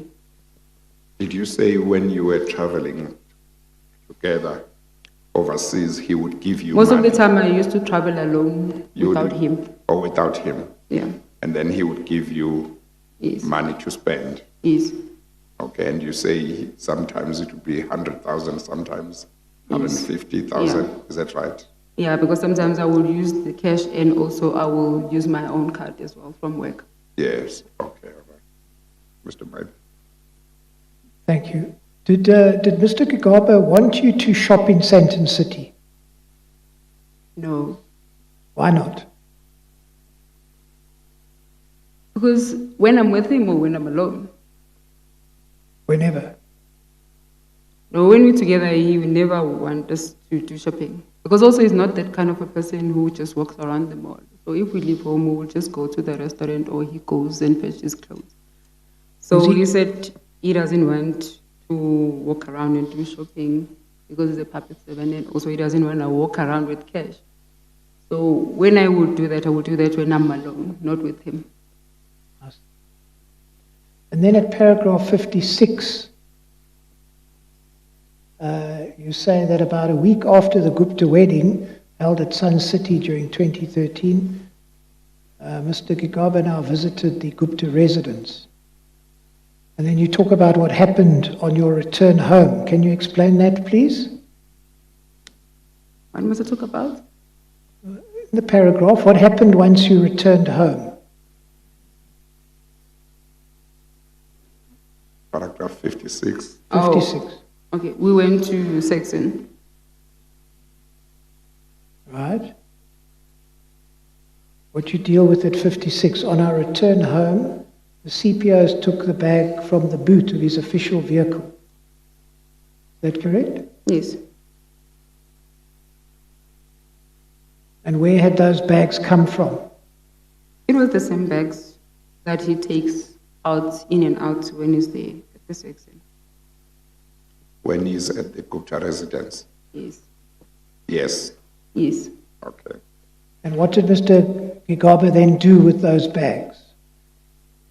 He would put them at his study. And did you then go into the study? Sometimes. But on this particular day, did you enter the study? Yes. And what did you see? I saw him packing money. Packing money into what? Into the safe machine.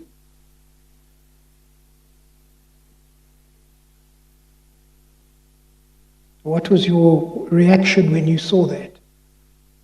I was shocked Why?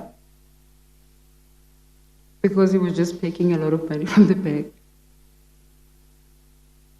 And what did he tell you as to where he got the money from? He said he got it from AJ. And did he tell you what it was for? It's me who asked him what it was for. Yes. And what was his response? He said it was for the elections, because the time he was the head of elections. It was for the ANC elections. Yes.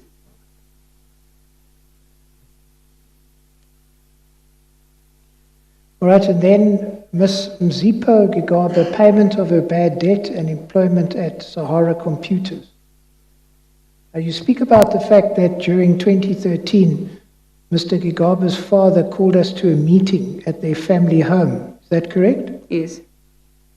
And what happened there? I was not a part of the meeting. I only asked him when I was on the way back to Throwback. And what did Mr. Gigaba tell you as to what had been discussed? He said his father asked him to assist his sister to pay the credit bureau, the man that was owing on credit bureau. So, had she been blacklisted? Yes. And you say that Mr. Gigaba's father asked him to help her? Yes. And do you know what debt it is that she had? So he told me that she was owing 850,000. And what did Mr. Gigaba agree to help her? Yes, he agreed, but I asked him like where he's gonna get that kind of money. Yes. Sorry? I asked him where he's gonna get that kind of money. And why what he did- agreed to that. What did he say in response? He said he will go raise it he will go ask AJ and he will raise it for his sister. Okay, so he said he would ask AJ. Yes. Did he ever then tell you whether or not AJ had agreed? Say that again. Did he tell you whether AJ had agreed to give the money? Yeah, a few weeks later he told me that, but they will give him half, not all of it at once. And was any arrangement made as to who would collect the money? Yes. What was that arrangement? He said to me, he spoke to Siyabonga Matlangu, then he will assist his sister to clear her name on credit bureau, and he will go collect the money from AJ. So Mr. Matlangu was to collect the money from AJ and assist in clearing her name. Yes, because they said it was a bit of process to clear her name. Now, Nomachule Gigaba, you've already told the chairperson that for a time she worked at Sahara Computers. Yes, she worked there. All right, and then we deal with cash for renovations to Mr. Gigaba's home on the family plot. So whereabouts is this in KwaZulu-Natal? It's in Mandeni. Mandeni. And what happened? Where are you? On 61. Paragraph 60. Okay. What is the question? Well, was there building undertaken on the plot? It was a renovations and extension of the house. All right. And can you remember when this happened? What position did Mr. Gigaba hold whilst these renovations were undertaken? He was at DPE at the time. And who did the building work? It was his brother-in-law. And who paid for this? It's him. Sorry? Malusi did. Okay. And where did Mr. Gigaba get the money from? Did you come to learn of that? So most of the time he will pay them cash, and there was a certain time He said he will go take the money from AJ and then he will fly to KZN. So that time he flew there alone.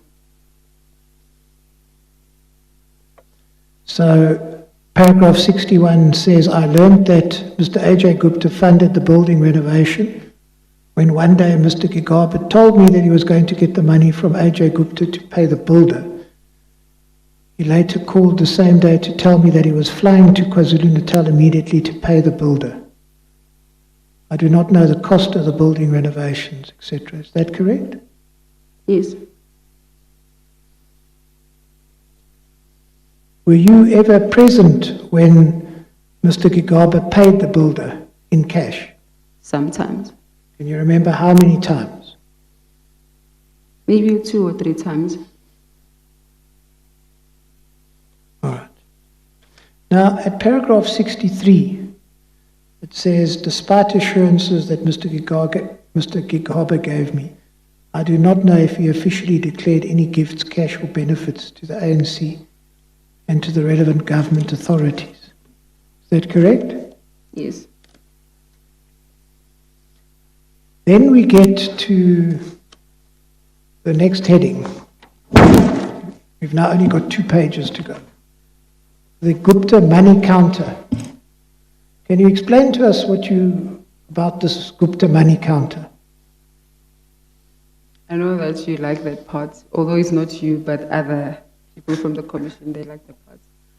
So it was not every time I would say that. I saw it once. It was a function, and those are the second function that I attended because the first one was Diwali and this one was this. And then we're taking a tour around the house. And all of a sudden, we saw this cash counter, but I thought it was an ATM because I've never seen a cash counter before. Right. And what happened when you saw it? Then AJ was demonstrating how it works. And how did it work? So you just press, I don't know how the money was put in because I didn't see when the money was put in, but you just press maybe the amount of money, then it takes the money out. So that's the only thing I saw. And how much money came out? It was a lot of money. But maybe 10,000, but not like a lot of money in terms of like 100,000 or something, because it was just demonstrating. All right.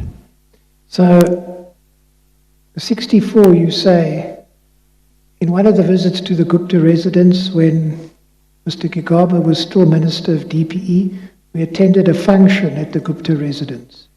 AJ Gupta took us on a tour of one of the newly renovated houses in the Gupta compound. Is that correct? Yes. We were part of a small group of people who were unknown to me. He showed us a room that had been converted into a small cinema, and in another area I saw a sauna. Is that right? Yes. Paragraph 65, as you've already said, in one area I saw a device which looked like a small version of an automated teller machine, an ATM. Mr. AJ Gupta demonstrated how it operated by punching an amount on the keyboard of the machine, which was 10,000 if I recall correctly, and it dispensed the cash notes in denominations of 100 and 200 rand. Yes. Then you deal with the confiscation of my devices to destroy possible evidence. You say that in February of 2020, you asked Mr. Gigaba for a divorce. Is that right? Yes. You say you don't want to go into any detail, but you wish to bring the following to the attention of the Commission. What did Mr. Gigaba ask you to do? So he told me I must give him time because he was because at the time he was busy doing his affidavit to come to the Commission, and also he was busy with his PhD. So he said I must give him time because right now he's not in a state of doing the divorce and the Commission and his PhD at the same time. So 61 says, Mr. Gigaba asked me to delay the divorce proceedings until after he appears before the commission. Is that right? Yes. Then you say that around June of 2020, Mr. Gigaba asked you for your electronic devices. Is that correct? Yes. And in what circumstances did he ask you for them? How did that happen? He came to my room, he asked me to give him my phones and my laptop. Then I asked him why.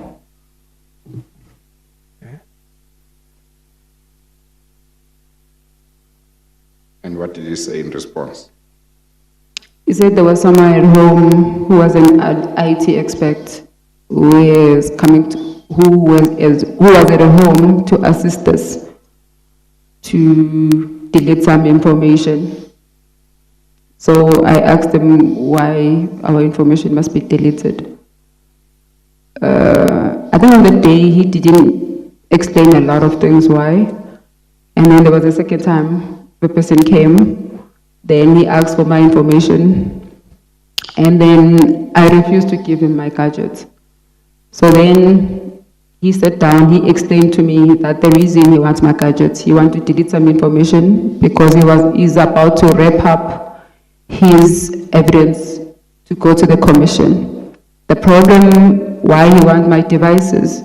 So then he made an example about when during Chilimet and time when there was an investigation about Brian Malefe.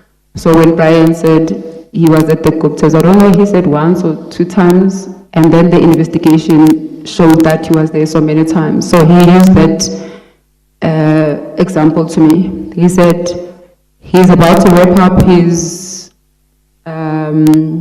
testimony, his evidence, but now he already said he went to the Guptas 2 or 3 times. But now he's worried about my phone in case someone does the investigation, then they will see that we were there more than so many times. So I said to him, why don't you go to the commission and tell the truth that you were there so many times? So he said he doesn't want. Then I refused to give him my gadget. And were there photographs of trips that he was also interested in? Yes. Okay. Photographs of what trips?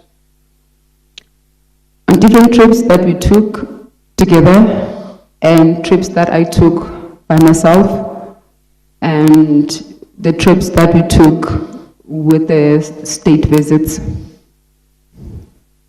Okay. And then paragraph 66.3. You want to read that? Say that again. Paragraph 66.3. Do you want to read that? I'm so tired. Can you please read? Okay. Tell me if it's right or wrong. We have 1 page left. We'll see whether you fall asleep before I fall down. Actually, that's the last page. That's the last page. Yes. Thank you. I think everyone's keeping a tally. Mr. Gigaba also asked not to. Mr. Gigaba also asked me not to speak to the commission nor law enforcement agencies about Gupta visits, the cash and the gifts. Is that right? Yes. Then you talk about a domestic incident that occurred. What happened there? This one, I don't want to talk about it because it involves my kids, the domestic incident that happened. So for the sake of my kids, I don't want to talk about it. But something happened on 18th of June. Okay.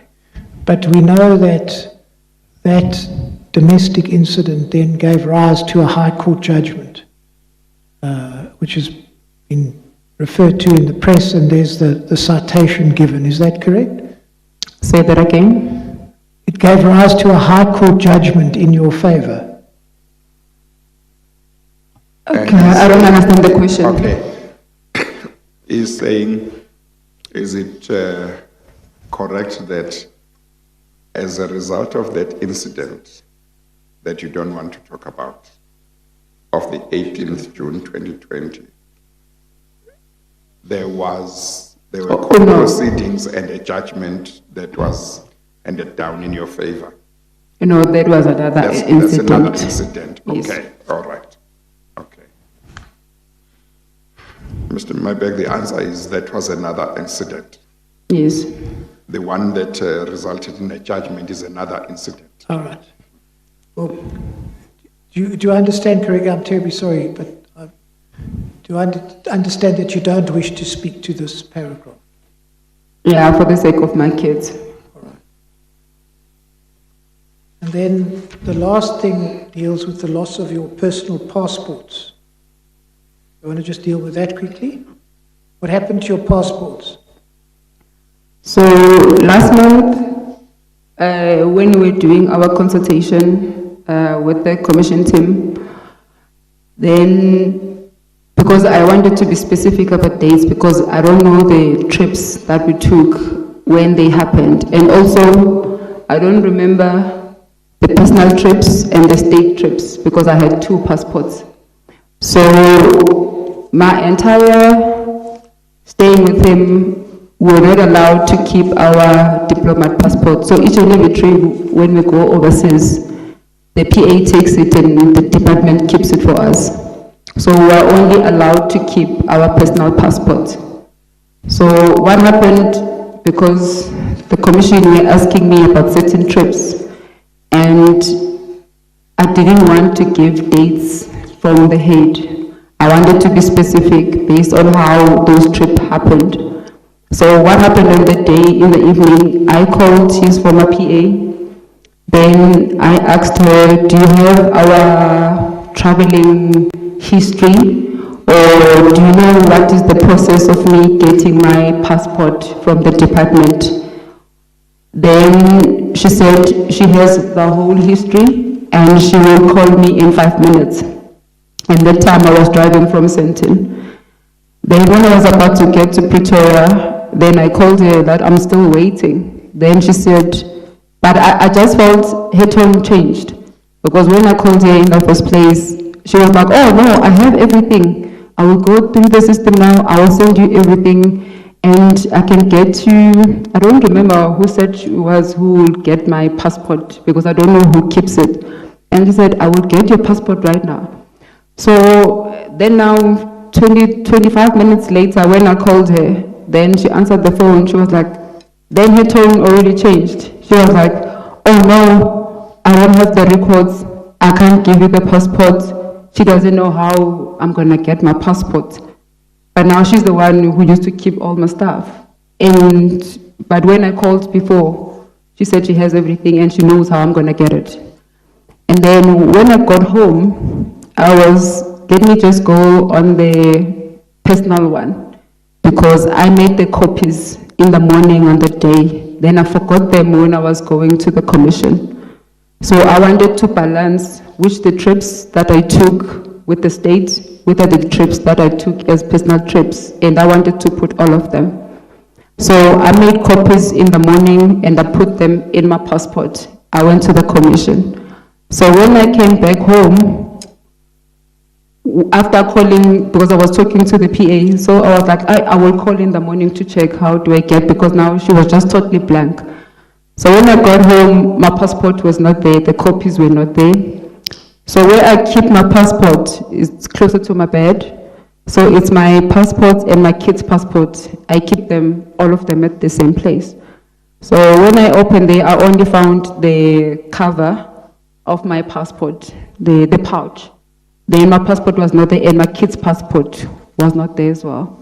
And then I was shocked because they were there in the morning. And I called someone else who worked at Home Affairs, but he doesn't work there anymore, who was an official. Then I asked him, how do I get passport and the records? So then he told me the process, which he gave me an email of someone, how do I get my trips from the immigration, which I did. I wrote an email because that's how he told me how to do, and I did that. But in the morning, so the same day, I sent the message to the commission Then I was like, I got home and my passport is not here. And in the morning, I made the copies. And also I sent them the picture of the pouch. And then I said, I don't have my passport anymore. Can you please assist me to get the trips? Because now I didn't even know how do I get them. So then in the morning, I sent an email to the department. So they wanted, there's a lot of process for me to get for security reason, but they said they would give me all the records from the immigration. So then after that, I went to him.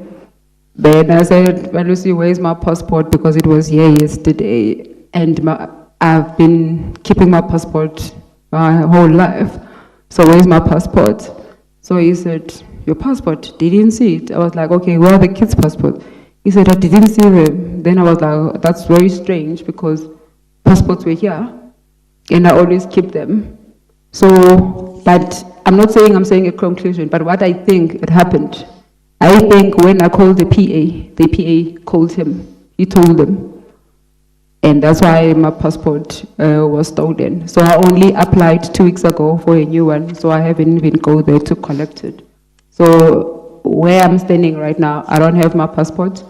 And the one that, the diplomat passport, I haven't received the records, but the department said they can give me the whole trips. But I need to write a letter because there's a portion where they said I need to write a letter why they need to give me the trips, because I said to them, can they send them from 2009 to 2018? So I think anytime if I want to get them, I will get them. So that's how my passport got lost. So, Chairperson, we have no further questions for the witness. I would like, if I may, I know it's late, but to address you for the record on certain aspects of Ms. Gigaba's letter. I don't want to become a witness in these proceedings, and I don't want to be seen to be cross-examining Ms. Gigaba about these issues. Obviously, this is something that we as the legal team take seriously, and we are sympathetic to her plight, but there are some things that we need to correct. So the first point, which is overarching and important, and something that Ms. Gigaba has already accepted, is that throughout the production of her affidavit, she was represented by a preeminent senior counsel. And that senior counsel was, in fact, responsible for procuring her signature of the final version of the affidavit. In paragraph 8 of Ms. Gigaba's letter from her attorneys, she lists a number of concerns, as she's more than entitled to do. Paragraph 8.1 and 8.2 relate to the change in evidence leaders, which you, Chairperson, have already addressed. Then, in paragraph 8.3, Ms. Gigaba refers to the fact that the affidavit contains certain things that are not within her personal knowledge. And that seems to be correct, and a process has been put in place to resolve that. At paragraph 8.4, she mentions that during the consultation that I had with her on the 8th of April, mention was made of why these errors had not been picked up before. And she's also correct when she says that I proposed that could be clarified in a supplementary affidavit. So we went through this affidavit, we noted certain errors, and remember, we were preparing Ms. Gigaba for evidence. We hadn't, as the evidence leaders, finalized this affidavit, procured the signature of it. That had been done by her senior counsel. So after this meeting, I made contact with her senior counsel, and I simply said to him, you may want to consider dealing with these issues. So it was a situation where we realized there were errors, and we put in place a mechanism to try and clarify them. And in fact, at 8.4, the letter reads, as suggested by Advocate Marburg and agreed to our client, these aspects could be clarified in a supplementary affidavit. We had hoped that that supplementary affidavit would have been produced by now. I have seen a draft copy of the affidavit prepared by Ms. Gigaba's former counsel. Then we get to the issue of security concerns. And it's stated at paragraph 8.5, serious security concerns pertaining to our client's safety have been brought to the attention of the Commission, and an undertaking was made that the Commission would look into this aspect. Our client has not heard from the Commission in this regard, nor has she been offered any form of security or the courtesy of an explanation for the failure to do so. So here I'm afraid that this is the one part where the versions of the two parties are irreconcilable. Sakili Maseku has provided me with a flow chart of occasions where he has met, and evidence leaders have met with Ms. Gigaba. And as I understand it, and I'm new to this, but as I understand it, security measures were put in place right from the beginning. But it came with a condition, and that is that Ms. Gigaba had to trigger the process. She had to say, I want to take up your offer. And as soon as she said that, then those measures would be triggered. And repeatedly she was reminded that she needed to take up the offer before the measures could be triggered, and she didn't do so. So that's what I'm instructed. That's not true at all. It's not true at all. All right, well. Yeah, it's not true. I can say what happened. Hang on, Ms. Gigaba. Let Mr. Mybeck finish. Make a note of what you want to say. Apologies, Chairperson. Yeah. I think it would be proper maybe if I do interject and clarify. Sorry? I think it would be important that we do clarify because we have consulted with Ms. Gigaba. No, wait until Mr. Mybeck has finished. I'll give you a chance to clarify. Thank you, Chairperson. So, just so that I make sure that what I'm saying accords exactly with what I'm instructed.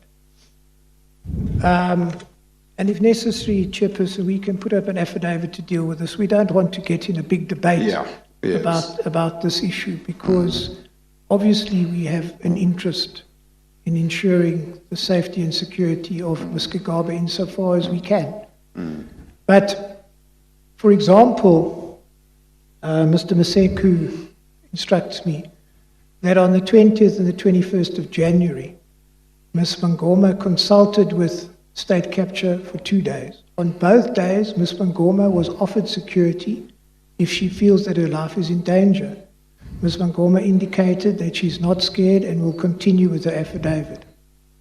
Then on the 8th of February, Ms. Mangoma alerted State Capture Commission on threatening calls she had received and shared screenshots of some of these. Calls are from a no-number caller. On the 8th of February, investigators alerted the State Capture Head of Security about the above. On the 28th of February, investigator returned Ms. Mangoma's call. Ms. Mangoma indicated that she had received additional threatening calls with no-name caller. Ms. Mangoma shared these with the investigator. On the 1st of March, investigator met with the State Capture Commission Head of Security and also shared screenshots of threatening calls. Security options were discussed with the investigator, which were later shared with Ms. Mangoma. She indicated that she was okay for now, will advise once she has decided to take up the security option. On the 4th of March, Ms. Mangoma called the investigator regarding additional threatening calls, screenshots shared. 10 March, Ms. Mangoma called the investigator. She advised that she felt unsafe. Investigator alerted her that State Capture Commission is awaiting her to advise when she is ready to take up the security option. She indicated that she will move and stay somewhere. 20 March, State Capture Commission consulted with Ms. Mangoma and her legal advisors. At the end of the consultation, Ms. Mangoma advised that she still need to advise the State Capture Commission when she's ready to take up the security offer. She indicated that she will get back to the State Capture Commission. 8 April, State Capture Commission consulted with Ms. Mangoma. Ms. Mangoma informed that she still needed to advise the State Capture Commission once she had decided to take up the security option. Now, there may be different ways of viewing this, but what you can see on these instructions is that investigations were undertaken. A system was put in place that needed to be triggered. So that's from what I'm instructed. Then the next complaint is the client's first affidavit was leaked to the media. And the Commission undertook to investigate the source of the leak and revert to her. That investigation is at, I'm told, a very advanced stage. Not quite as simple as it might appear, but action is being taken. Then the next concern, and I'm not saying they're unfounded or without merit, but on each of these things you will see that there's been an attempt, there's been interaction, there's been work done by the Commission. 8.7, the complaint is our client also highlighted to the Commission her discomfort about the Commission sharing of her affidavit with AJ Gupta without informing her or her legal team. Now, I'm told that that's wrong, that there was in fact a discussion, and Ms. September will correct me if I've got this wrong because I'm told this evening. There was in fact a discussion between Mr. Nkatobi and Mr. Pretorius about the fact that a 3-3 had to be issued in relation to AJ Gupta because he was so central, is so central to this affidavit. And the 3-3 was then issued in that context. So it was done in consultation with her legal team. That's not true. Well, hang on, Ms. Gigaba. I'll give you a chance after Mr. And then I'll give one of you a chance, not both of you. It's you that, or your counsel. It's that stick that's got to be handed around. Yeah. And then, at 8.8, the Commission has wrongly suggested that our client volunteered to come to the Commission when the correct version is that she was approached. We accept entirely that that she was approached by Sakile Maseku after ENCA interview. So, Chairperson, that's the position from our side. It's not something that we want to enter into any sort of acrimonious discussion or debate with, but obviously we accept that Ms. Gigaba and her counsel may very well have a different view. That we must respect, and then we must find out a way to get to the bottom of things with your direction and advice.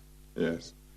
I'll allow one of you and not both of you. So, Chairperson, I think it's only fair that Ms. Gigaba... You should be the one because you are here, and she has brought you here so that you can speak on her behalf. No, I was saying I think it's only fair that she expresses herself, Chairperson. Oh, you Chairperson. prefer that she... Okay. Indeed. Okay. Ms.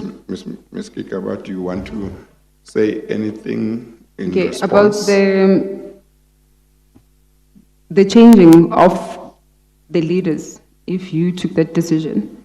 Yeah. So when Paul Pretorius was leading this whole consultation, we took like 3 to 4 hours in a day preparing, and we got comfortable with him leading it. Then he knows, and he promised that he will be the one who will be leading the evidence. Then only 2 weeks ago, then Mr. Anthony came. And most of the things he was not aware, okay, there's errors here, there was errors there, because the team was aware of the errors. And he was not aware because he was new to the team. I only saw him once. And I was so uncomfortable to come that he must come and lead my evidence because I didn't prepare with him the entire preparation. He was not there. It was someone else. So, and also my senior counsel didn't even know as well when he was changed. So both of us were shocked because he promised us that he was the one who would lead. So why they changed and why we were not told? That was one concern. So when it comes to the security, every time I will tell Sakile, here's this. And there was at one point when Sakile was showing the threats, what was happening. Even himself, he was what? he said to me, "This is so scary, this is getting out of hand." He's a man, he was even scared himself. What about me as a woman? And then he said to me, "I will talk to the head of the security, I will come back, we need to do something." And on that day, he didn't come back. And then when we were having our second consultation, then those issues were raised by my senior counsel. And in the meeting, all of us were so cool because they said no. They explained how the security works. And then I have to choose to be taken in a place of safety or I will be given a security. But they said each and every meeting, so-and-so will contact you. So no one has ever contacted me after the meeting. The last consultation where the threats were so bad, and then they said, he said, the head of the security says, "Show us the proof." Then I took all the proof, I showed it to them. And then what happened, so the head of the security came to the meeting. So they said, "We heard your concerns, here's the head of the security, he will take up your concerns because we can see," and I think they were taking it seriously, all this threat. Then they said, "The head of the security will contact you after this." So I don't even have the number of the head of the security. And he explained also how the security will work. So every time they will say that in the meeting, but no one has ever contacted me. So no one told me that I have to call them, because I called them to say, "There's this now, there's this, I think this is getting out of hand. Now I'm scared, there's this." And then they will say, "Okay, we'll go to this, someone will contact me." So no one has ever called me to say, "Okay, here's the security." So I don't understand where it was my fault, because I told them they were supposed to call me to say, "Here's the security." The last meeting, we were with them, the head of the security was there. They said, "This is his name, he will contact you." He didn't contact me. And then I thought, just because my life was because I was receiving those threats on a daily basis, a lot of calls, closer to hundreds. I've never seen such a thing. But there was a time where things that came a bit slow, and I told them I was honest. So I said, for this week, I didn't receive any call. But still, I'm still scared. Because in the beginning, when they offered me the security, there was nothing.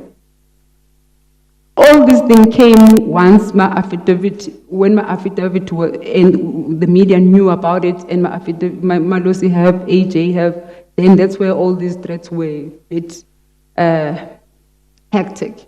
So in the beginning, when they offered me the security, I told them that no, I'm not scared because no one has threatened me. So I didn't want to lie and say, I need the security when I don't need it. I said, no, I'm not scared, there's nothing. But when they started coming, I told them, and they said they will contact me. So no one in the commission has ever called me to say, okay, based on the meeting, here's the security. That's where I became so uncomfortable that the commission, they want me to give evidence, and this evidence comes with a lot of threats in my life. Because everyone, when they were calling me, they were like, where's your evidence? When I see your evidence, when I come and collect the evidence, don't you dare to go to the commission. My life became so miserable during the process. And I was telling them, there's not even one person in this commission who said, here, you are coming with the security, go find the security. Even the last meeting, my former senior counsel, he raised those questions. He was like, guys, what's happening with the security? They said, no, we will sort it out. After here in the meeting, they will contact Noma. So these are the measures. So they explained how the commission take the measures. But no one has contacted me. So it's not true that I was supposed to call, because I already called. So what type of call must I say?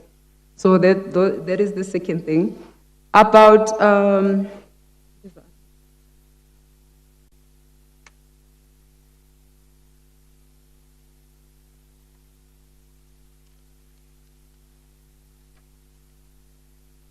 going to check that I'm not leaving anything.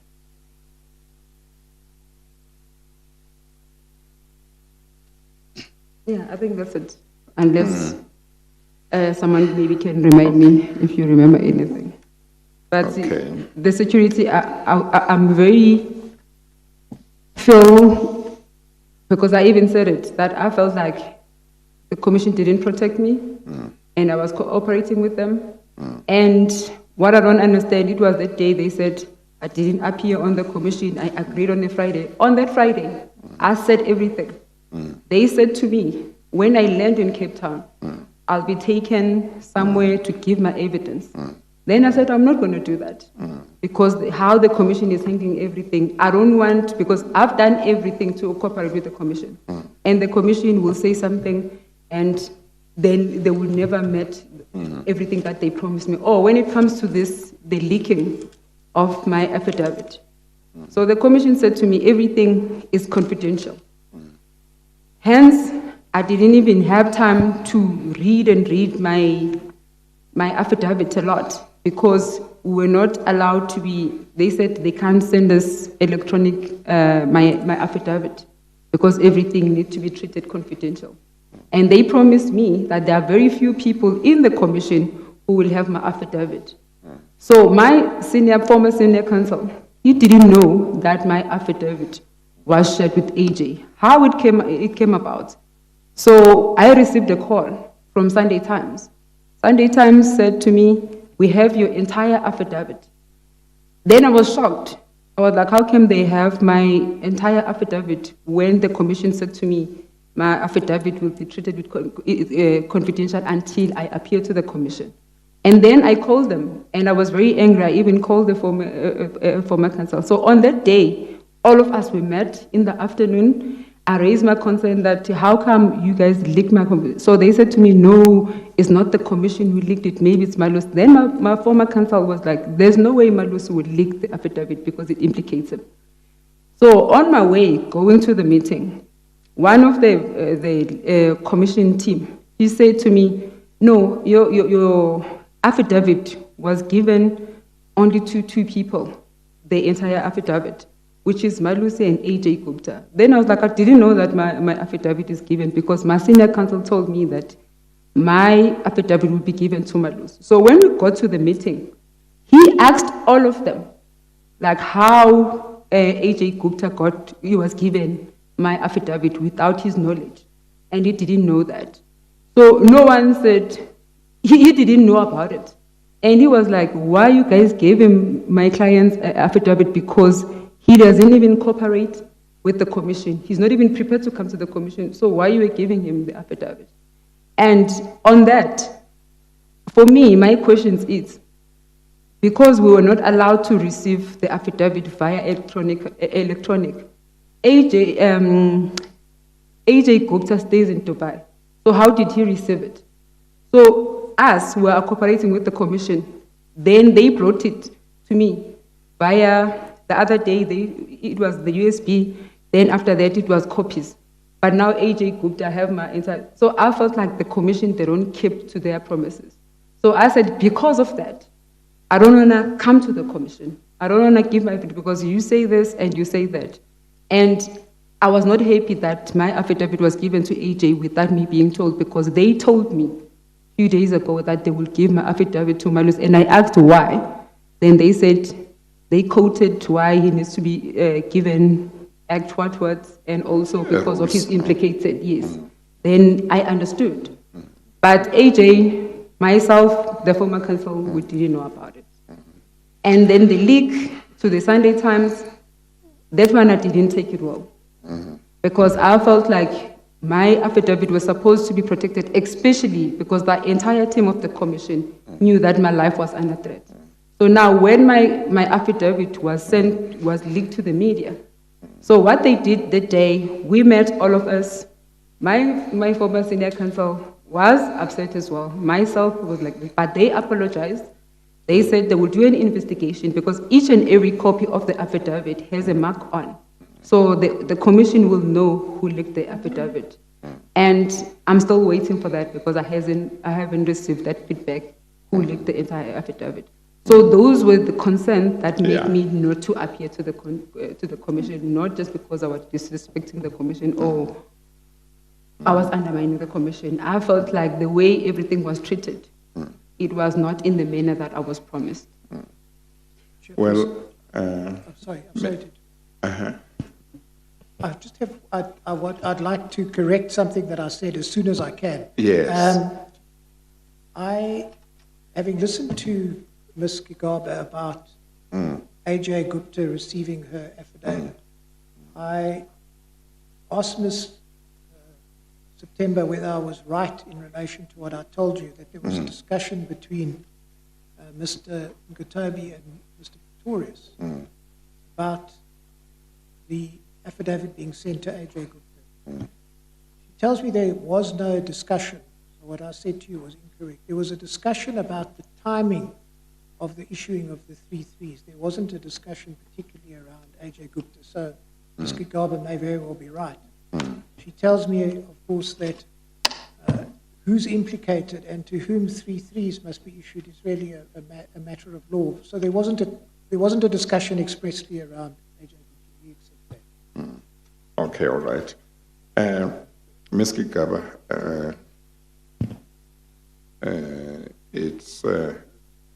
it's good that you have articulated what your concerns were and are, and the legal team has dealt with those matters that they are able to deal with.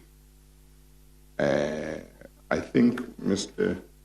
Maibek, it would be good that there be an affidavit that explains everything from the side of the investigators, yes, or the legal team, in response to the concerns, and a copy thereof obviously should be made available to Ms. Gigaba's legal team. And once they have got it, it would be up to them whether they want to file an affidavit that responds to it, and then one can take it from there, just so that we know exactly, as far as possible, exactly what happened. So that's the one point. The second point I want to make is that with regard to leaks, Ms.